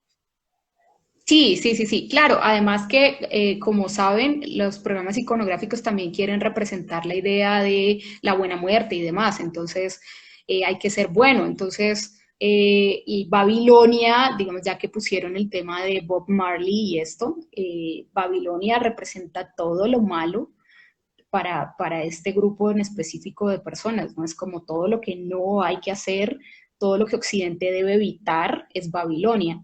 Entonces, que aparezca Y la hasta el día de hoy, representada, claro, representada en una mujer hasta, específicamente, hasta el pues día de hoy sí, en el mundo Rastafari todavía se utiliza la expresión de Babilonia como símbolo del mal. Y hablando de que nos comentó Omar, les dice Omar, el mundo ya se acabó, estamos viviendo el replay. Dice. sí, estamos en el infierno, o sea, no pasamos la prueba Ya, del juicio pero está final, repitiendo. sí, no, demasiadas mentiras. Sí, obvio, es difícil, bueno, es el principio, ¿no? Lo que acaba de decir Omar es el principio esencial del apocalipsis, ¿no? Es un presente que no vale la pena Con- vivir. O sea, sí, ese es como todo ahí lo resume. Y viviendo el replay estamos jodidos, eso sí, Ahora, nada que pero hacer. al menos en ese apocalipsis pasa algo divertido. Yo una vez me imaginé, pero el problema es que no había más posibilidad de imaginarse más, porque dije, ¿qué tal que el apocalipsis no fuera así, sino que fuera aburrido? No hubiera zombies ni nada, que no ocurriera nada en Sí, especial, y ese era el apocalipsis. bueno, claro, Tremendamente. sí, vas a vivir. Sí, claro, tiene que ser horrible, estar Y aburrido incluso o con sea, zombies. la característica de un apocalipsis es que tienen que pasar cosas espectaculares y raras. O sea, no Sí, sirve que siga la cotidianidad. no, Tiene que caerse la no, luna, tiene que pasar tormentas solares, tiene que haber pestes, tiene que haber sí. enfermedades amenazando, porque eso es lo que lo lleva a ser activo. El número 7, no, no se te olvide, tiene que pasar de a 7. Sí, sí, en Entonces, ciclos, ¿no? esta no es la primera pandemia, tiene que haber 7 más Uy, no, y cosas así. ya sería el colmo, Sí, pero hay temas súper escatológicos. Bueno, la idea de la gran prostituta viene con esto, ¿no? Es una mujer que está siendo adorada y está siendo llena de regalos y es vanidosa y bueno, tiene una idea alrededor de como sí. estos capitales también, ¿no? Que están muy metidos. Y esta bestia sobre la que está subida es el anticristo como tal. Y ya saben qué pasa con el anticristo, ¿no? Todos creemos que es el Mesías y que es otra vez ese año 1000. Entonces todos lo adoramos y lo apoyamos creyendo que es el que nos va a salvar y resulta que pues es bien malo, entonces, y que viene con su novia, ¿no? O sea, no viene solo. Entonces, después de la gran prostituta viene el juicio universal. En el juicio universal, que es el juicio que ya les conté desde una de las visiones que tiene la escatología cristiana, que es la visión profética, aparece otra vez la imagen de Jesús, porque acuérdense que es el inicio y es el fin, es el alfa y el omega, sí, es el eterno retorno. Pues aparece ya el juicio universal y es la visión de Cristo juez sentado en su trono ante el que comparecen los muertos. que son juzgados leyendo lo que de ellos está escrito en el libro de la vida, de lo que ya hablamos hace un rato. Ajá. Los que no están inscritos en el libro son arrojados al lago de fuego. Entonces, la idea de este lago de fuego, o sea, porque todas estas construcciones se dan antes del siglo XIII, como les conté, que el siglo XIII es cuando ya la iglesia establece el purgatorio, el infierno, o sea, ya le da un lugar a cada cosa, pues aquí todavía no está establecido porque los mandan es a un lago de fuego. Pero en realidad después de eso se ajusta y es que te vas para el infierno y allá te vas a pasar tu próxima vida, que es eterna, te la vas a pasar en el infierno. Que esa es otra de las palabras que han recibido de esto que yo les decía, de mucha transformación, ¿eh? Porque efectivamente el infierno no aparece en el texto del Nuevo Testamento, pero pues con los No, siglos las doctrinas se van elaborando y se van complementando con más elementos, ¿no? Pues esta idea del castigo eterno es muy tardía y pues bastante dura, ¿no? En el mismo es judaísmo pues nosotros no concebimos la idea de un castigo eterno, sino que el infierno se ve como algo momentáneo, es un paso, o sea, sí es un lago de fuego, pero es momentáneo. Y se compara con el trabajo que el herrero hace en el metal para pulirlo y quitarle los materiales las impurezas. que las impurezas, entonces se tiene que pasar, pero el metal nunca va a quedar allí eternamente, sino que tiene que quitarse. Acá Tiene que sí llega un momento en transformarse. que se piensa es eterno, ¿no? Que es Sí, sí, una sí. cosa alternativa. Bueno, pero eso tiene además un montón de cosas, ¿no? Pasa por el Concilio de Trento y pasa por los Claro, concilios, el establecer, por ejemplo, el rollo del purgatorio se da y con esa idea del purgatorio se establecen otras ideas más, que es, por ejemplo, la evaluación del pecado como tal. Entonces hay unos pecados que son leves, unos pecados que son mortales, unos pecados que son capitales, ya, entonces establecen esta división del pecado y entonces uno, digamos que lo que dicen es todo el mundo comete pecados finalmente, nadie está libre de culpa, el que esté libre de culpa que tire la primera piedra, bueno, etc. Y con eso se establece una serie de clasificación de los pecados y con ese el purgatorio como tal. Entonces, digamos, si usted tiene pecados leves, pues de todas maneras tiene que purgarlos. Entonces se va para el purgatorio un ratico, sufre un ratico y de ahí usted se va para el cielo después de que purgue todo. ¿Cuánto tiempo? No sabemos. Esperamos que recen por usted para que usted se pueda ir para que para salga la salvo sí. eterno. ¿Sí? Entonces ahí ya, con el purgatorio también aparece la idea de las ánimas benditas del purgatorio, que es una idea súper bella que tiene el purgatorio. Las ánimas benditas del purgatorio están súper elaboradas en la iconografía cristiana, aparecen al lado de muchos santos, al lado de muchas representaciones que son muy bellas. Y la idea de las ánimas benditas del purgatorio haciendo favores también es una cosa bastante popular que tiene que ver con esta imagen también escatológica cristiana, porque es como a donde usted podría llegar de todas maneras. Ana, allá hay algo bien importante para el público, para los que nos oyen, y es que tengan en cuenta algo bien importante. Muchas veces cuando se habla de determinado credo, de determinada idea, la Borracha. gente, la gente piensa que, por ejemplo, determinado culto, determinada religión, conciben a las doctrinas como algo que se hizo en bruto y fue desde el principio así y no se dan cuenta que hay una cantidad de transformaciones y que por lo general la gente externa a ellas no concibe eso y tiene un prejuicio muy grande al pensar que ciertas ideas se hicieron de la noche a la mañana. ¿Ya? No, Y que nunca se dieron así y que no hay razón para sustentarlas, sino que hay una serie de cosas. De hecho, yo mismo me aterré porque es muy popular la idea, yo no lo conocía del catolicismo hasta que indagué eso, y por ejemplo la infalibilidad papal no es como nos la hacen pintar al exterior, o sea, cuando ya me metí a ver los textos canónicos y todos los concilios, la idea no es tan simplemente que el papa lo dijo y pare de contar como no, popularmente se cree, y que es una no, palabra infalible. hay concilios. Entonces, hay concilios, hay unos criterios, hay unas cosas, es como el exorcismo, que es un tema que de pronto también trate, digamos, si alguien se ha hecho juicioso en tratar este tema, ha sido precisamente la Iglesia Católica y no cualquiera es un poseído ni cualquiera está en ese estado, sino que hay todo un trabajo muy Sí, juicioso para poder determinar esas cosas, ¿no? Lo digo porque mucha gente tiene el prejuicio de decir, bueno, esos son religiones, son supersticiones, son brutalidades y ya. Y no se dan cuenta que efectivamente a partir de a lo largo de todos los siglos, se han generado unas condiciones muy específicas sobre estos términos, ¿no? sí, sí, sí. Profundización. Ah, sobre todo la Iglesia Católica tiene en su haber un montón de conceptos que los mismos feligreses no tienen en cuenta, por ejemplo. Sí, sí, Entonces, efectivamente, la ratificación del purgatorio como tal y de las ánimas benditas del purgatorio y todo eso se da en el siglo XIII, con uno de los concilios que hace la Iglesia.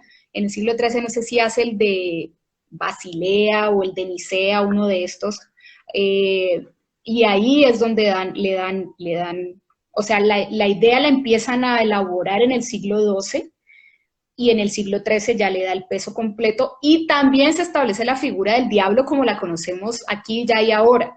Entonces el señor con cuernos, con colita, con tridente, con todo eso rojo y que se presenta de diversas maneras, esa idea es elaborada también en ese momento. Entonces, la Iglesia Católica hace sus concilios cuando tiene que hacer unas reformas bastante importantes, entonces no las han hecho desde el Concilio Vaticano II, por ejemplo, y hoy en día el Papa actual, no el interino, sino el señor Francisco, eh, tiene unas ideas súper locas alrededor de la Iglesia que no comparte el cura, el Papa interino, que es el señor Ratzinger, del que yo leí un montón sobre escatología en su momento. Entonces, cuando empezamos a hablar de escatología, Pablo me decía, pero la iglesia habla de eso todavía. Y yo decía, claro, de hecho, sí, me Ratzinger pareció es uno extraño. de los que más escribe al respecto. Cuando empezó a ser el Papa, ratificó el infierno y el cielo como lugares a los que su alma se va, si es malo o es bueno, porque anteriormente Juan Pablo II, sin ningún tipo de concilio, había dicho que el infierno y el cielo eran estados del alma. Entonces, cuando entra Ratzinger, dice, no señor, es un lugar al que se va a ir su alma si usted es malo o si es bueno, a cada quien según sus actos.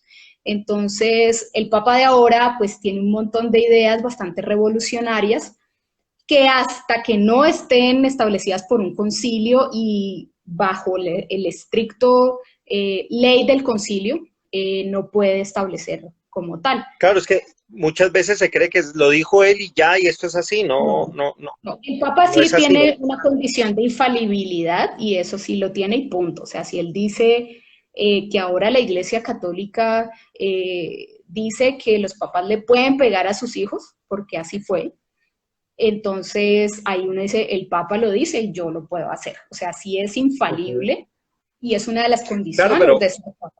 pero es ex cátedra frente a la doctrina, ¿no? O sea, lo Sí, que quiero decir frente a sí. la doctrina no. No, por ejemplo, en este momento, por eso tiene tanto rollo, ¿no? Sigue, digamos que el Concilio Vaticano II ratifica un montón de cosas del Concilio de Trento, que es reconocer a la familia nuclear, padre, madre, hijos, esa sigue en pie. Entonces viene Francisco y dice que el matrimonio gay está bien. Entonces todo no está como este señor, pero ¿qué le Que pasa al claro, que Papa? está. Ujú. Entonces, no está hablando desde la doctrina, sino desde lo que él piensa que la iglesia debe Ahora, transformarse, ¿no? hay una A cosa y no me voy a meter correr, en ese debate, no me voy a meter en ese debate porque da para otro tema, pero es hay que entenderlo dentro de la lógica de allí, ¿no? Y es que la gente, pero si por siglos esto me ha funcionado así, ¿yo por qué lo voy a hacer así? Entonces, ¿cómo voy a aceptar eso cuando es sí, difícil un sustento generacional dentro de una familia homosexual por la reproducción? Así de simple. Pero el sí, punto sí, es que ya se abre la puerta. ¿Sí me entiendes? O sea, sí, se sí, está sí, abriendo la puerta sí, y sí, ya sí, hay el sí, debate y eso es lo sí, interesante. En sí, este caso, en el está caso, abriendo la puerta a un concilio, precisamente. Es como, y en ok, este no caso en la estamos. iconografía, eh, Ana, hay una cosa interesante y es cómo esa imagen se va transformando, la imagen a la que vamos a llegar principalmente ahorita que termines esa exposición, porque también tiene muchos elementos políticos, ¿no? O sea, en su momento y en su época. Y pasar de que sea una mujer alada, que sea la iglesia, a que sea la Virgen, es una forma de ir focalizando fuertemente no solo el culto a María, El programa que tiene un papel, iconográfico. exactamente, y es que Ujú. tiene un papel importantísimo en cómo guiar el proceso colectivo de las mujeres en Occidente, ¿no? Para bien y para Sí, mal, para gusto y sí, disgusto, ¿no? sí, sí, sí, sí. Esa es como la idea de los programas iconográficos y es lo que lo hace interesante de todas maneras. O sea, tiene sus momentos también que se van ajustando con los movimientos artísticos, que se van ajustando con el hecho de que hay más gente ahora que sabe leer y escribir que antes. Entonces, las imágenes se vuelven un poco más simples también, ¿no? Siguen teniendo los atributos necesarios para que Sean esa. reconocidos como tal, pues. Claro, que eso hay que mantenerlo, ¿no? Para que digamos que el repertorio siga siendo el mismo en términos de atributos que hay para eso. Pero cada vez son más simples las imágenes. O sea, ya uno sabe que es cristiano porque hay una cruz o un pececito que ni siquiera tiene ojos, boca y toda la cosa. Sí, como una representación del pez. Y uno ya sabe que esos son un tipo de cristiano específico. Hay varias cosas, ¿no? Alrededor de eso. Para terminar ya, digamos, la película de San Juan, es una película completa, está muy chévere. Él termina con la Jerusalén celestial. Entonces, la última visión que tiene San Juan es, es la visión, él contempla cómo baja del cielo la ciudad nueva, otra Jerusalén, una morada eterna donde están el río y el árbol de la vida, donde de nuevo se adora al Cordero. Y el tema de la Jerusalén celestial aparece ya en mosaicos del siglo V. A partir del siglo V es que se empieza a representar iconográficamente la Jerusalén celestial. Yo tengo una imagen, otra vez uno de los tapices de uno de los tapices estos que les conté, ¿cómo se llaman los tapices? Los tapices de Angers, no sé si está bien Jan dicho. Hers.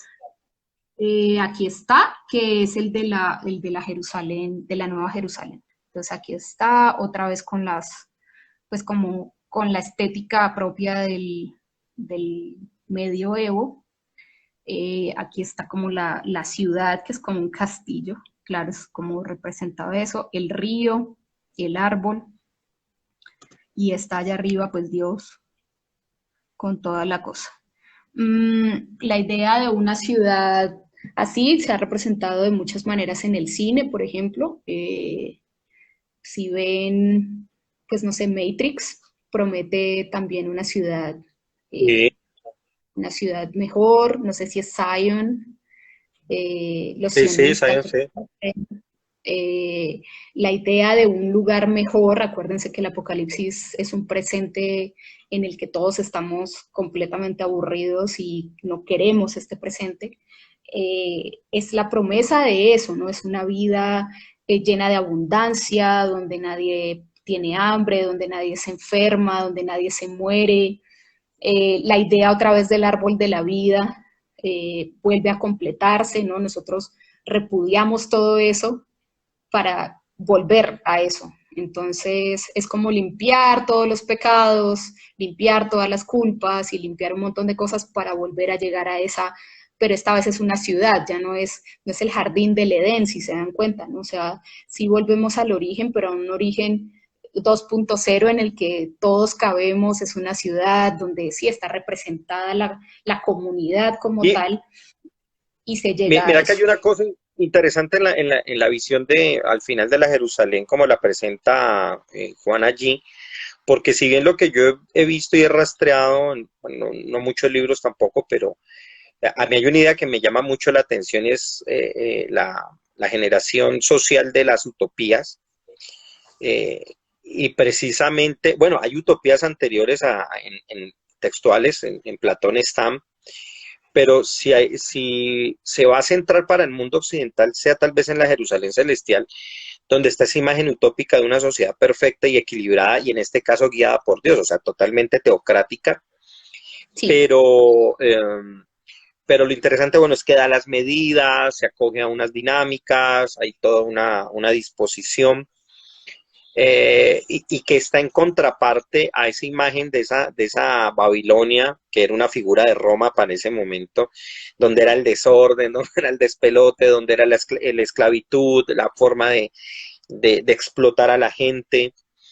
Y bueno, más allá de eso, y yo quiero llevarlo a este punto, Ana, porque me parece que lo rico de todos estos elementos es poder trabajarlos siempre aquí, es cómo eso sigue siendo, a pesar de todo, tan actual, ¿no? A pesar de que hay un sí, ropaje simbólico que tal vez a las personas les parezca como ajeno, en realidad mucha de la mentalidad, y yo creo que lo hemos vivido a partir de las protestas ayer, de la sensación de la gente, de cambiar el mundo, de transformarlo y de buscar o esperar que de algún modo llegue esa transformación. Ya, el que es creyente esperará que Dios lo haga, el que no es creyente dice hay que buscarlo y hay que procurarlo. Pero el punto es que hay un desequilibrio entre el estado presente, y yo quiero preguntarle aquí cuántos están contentos con el presente actual de todos. O sea, y yo creo que la mayoría me va a decir ninguno. O sea, la mayoría va a decir, no, yo estoy descontento, no me gustan muchas cosas. Hemos hablado varias veces, la situación general de las personas está en un caos. Pero lo interesante de esto, y yo creo que ese es el punto, Ana, yo creo que nos puedes decir mucho, es que aquí hay elementos que nos pueden enriquecer, simbólicamente las situaciones nuestras, ¿no? Y que hay mucho juego inherente que está allí, que todavía sigue revistiendo mucho de nuestras pasiones íntimas y simbólicas, ¿no? sí, sí, sí, sí. Sí, sí, sí. Sí, Eso sí, es que hay- tiene como esa dinámica, ¿no? Todavía estamos en ese mundo, ¿no? sí, sí, sí, sí. Que por eso era que yo te preguntaba si la Iglesia Católica seguía presentando esa idea apocalíptica, porque hasta cierta etapa yo recuerdo haber leído que la Iglesia consideraba que el reino de Dios se cumplía en la Iglesia misma, y que ya había regresado, o sea, ya el reino de Dios se había establecido en la Iglesia, y que no había, solo se esperaba una teleología, solo se esperaba una apocalíptica personal, una escatología personal, y yo pensé que se quedaban en eso. Cuando veo, a sorpresa, pues Ratzinger sí ratificaba la necesidad de volver a una apocalíptica universal, de que el mundo, de que efectivamente Jesús vuelve y Del juicio final. regresa Es que no y sé, hay un juicio final y todo. No, no un el juicio regreso. final personal, sino universal. Sí, es universal, No, es universal. interesante. Al menos desde el catolicismo, porque el catolicismo no tiene esa relación de las otras disidencias con Dios. O sea, Ujú. el católico sí necesita un cura que le lea la Biblia y que se la interprete y que le cuente en el sermón, más o menos cómo es la vuelta. No es como los demás cristianos. Los demás cristianos leen la Biblia Que en su casa, la interpretan y van después donde el pastor a resolver dudas. Esa es la gran ujú. diferencia entre el catolicismo y las demás disidencias, ¿no? Recuerden que el catolicismo es una disidencia cristiana. Sí, sí.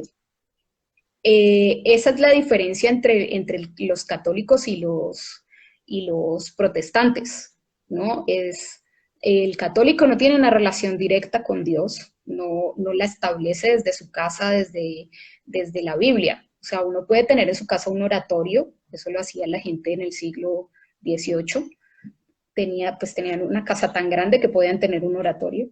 Y esa es toda la relación que van a tener con Dios, ¿no? O ser sepultado en una iglesia una vez se acaba tu vida, pues eso también lo tienen, pero no pueden interpretar la escritura como tal. Entonces, todo el programa iconográfico que se da a partir de las escrituras es una forma en la que la iglesia interpreta para usted y usted ya decide si sigue lo que le está diciendo la iglesia católica por ser católico o definitivamente se vuelve protestante porque simplemente cree que puede tener una relación individual con Dios.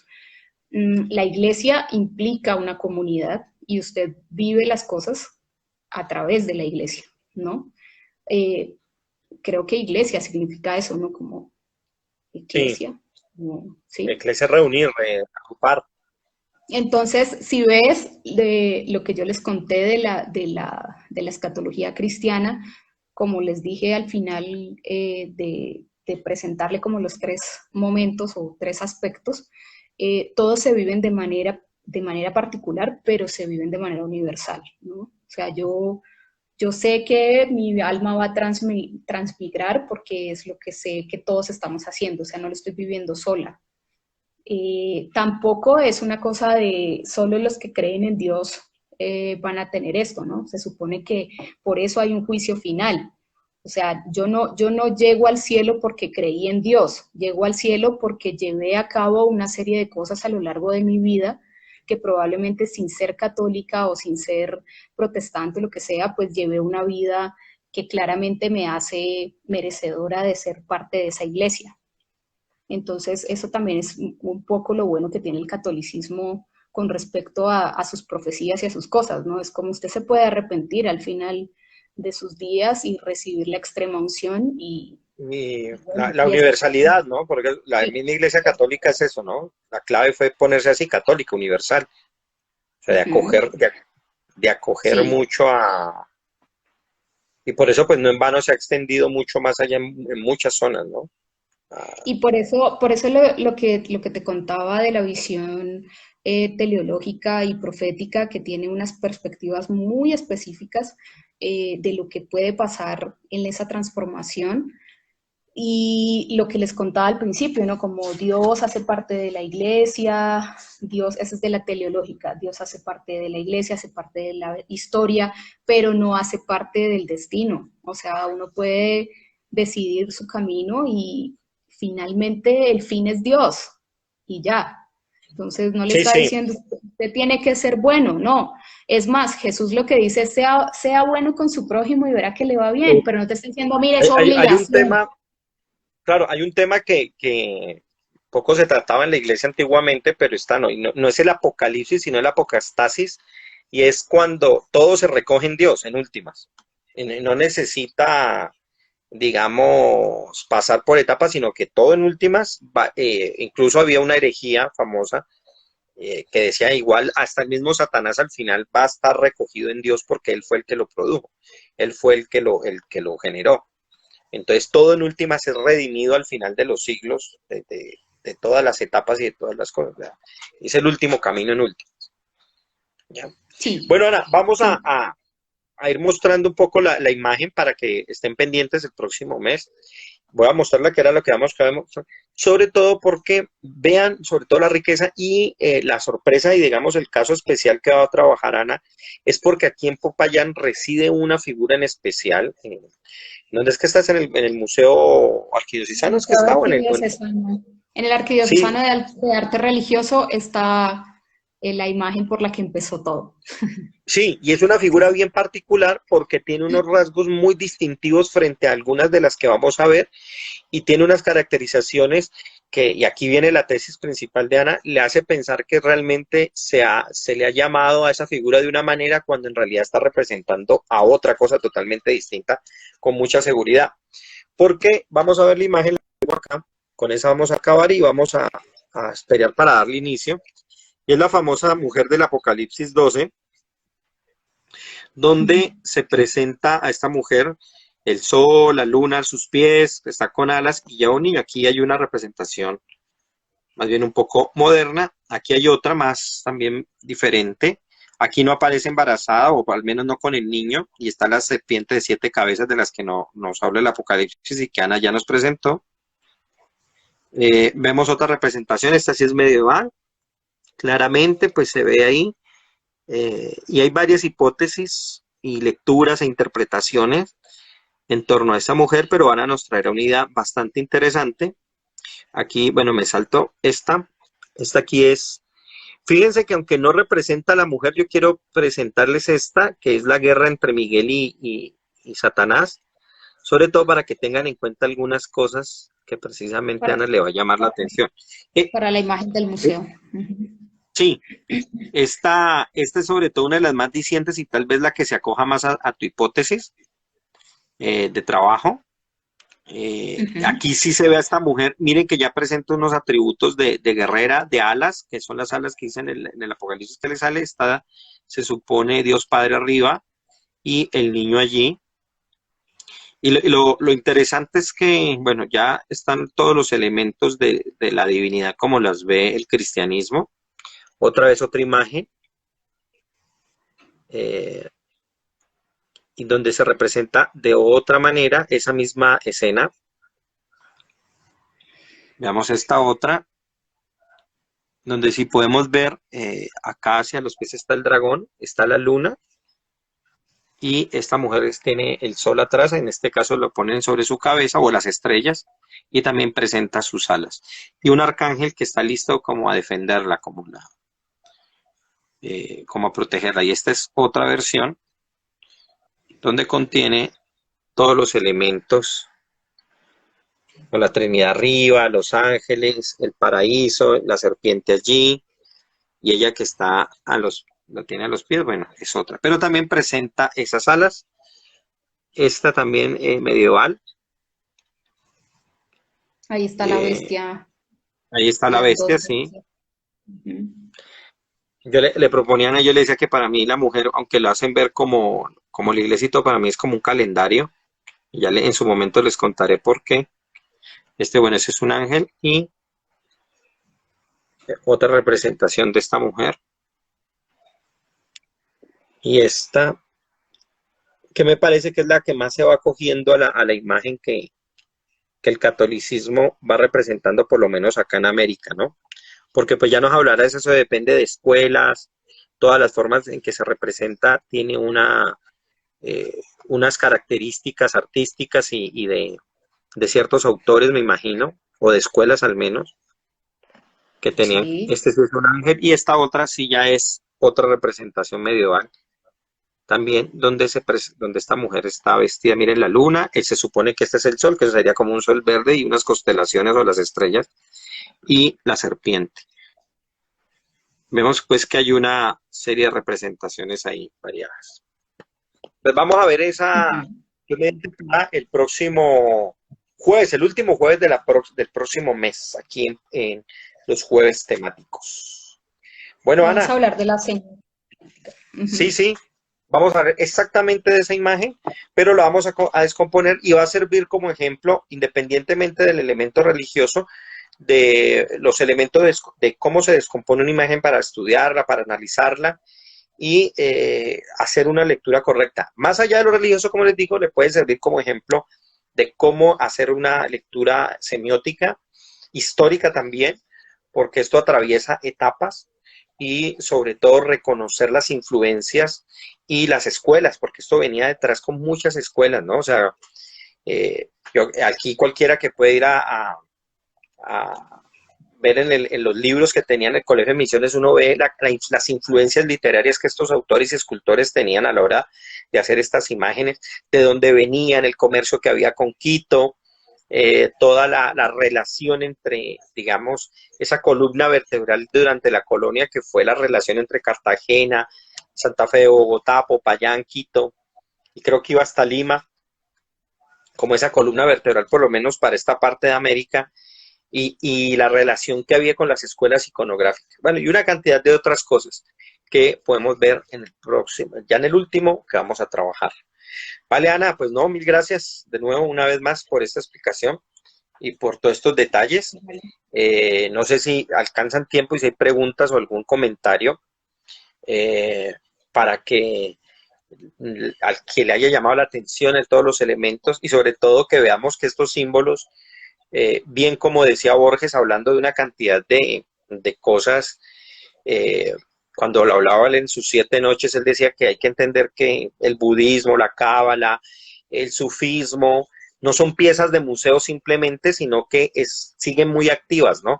Y que esas cosas que están en la historia, que se han representado, están vivas en nuestra mente y siguen operando de algún modo simbólicamente. Sofía aquí hizo unos comentarios muy buenos, pues nos recordó también cómo eso está activo en los relatos, en las narrativas, en los cuentos de hadas, y que siguen operando en las películas hasta el día de hoy lo podemos ver.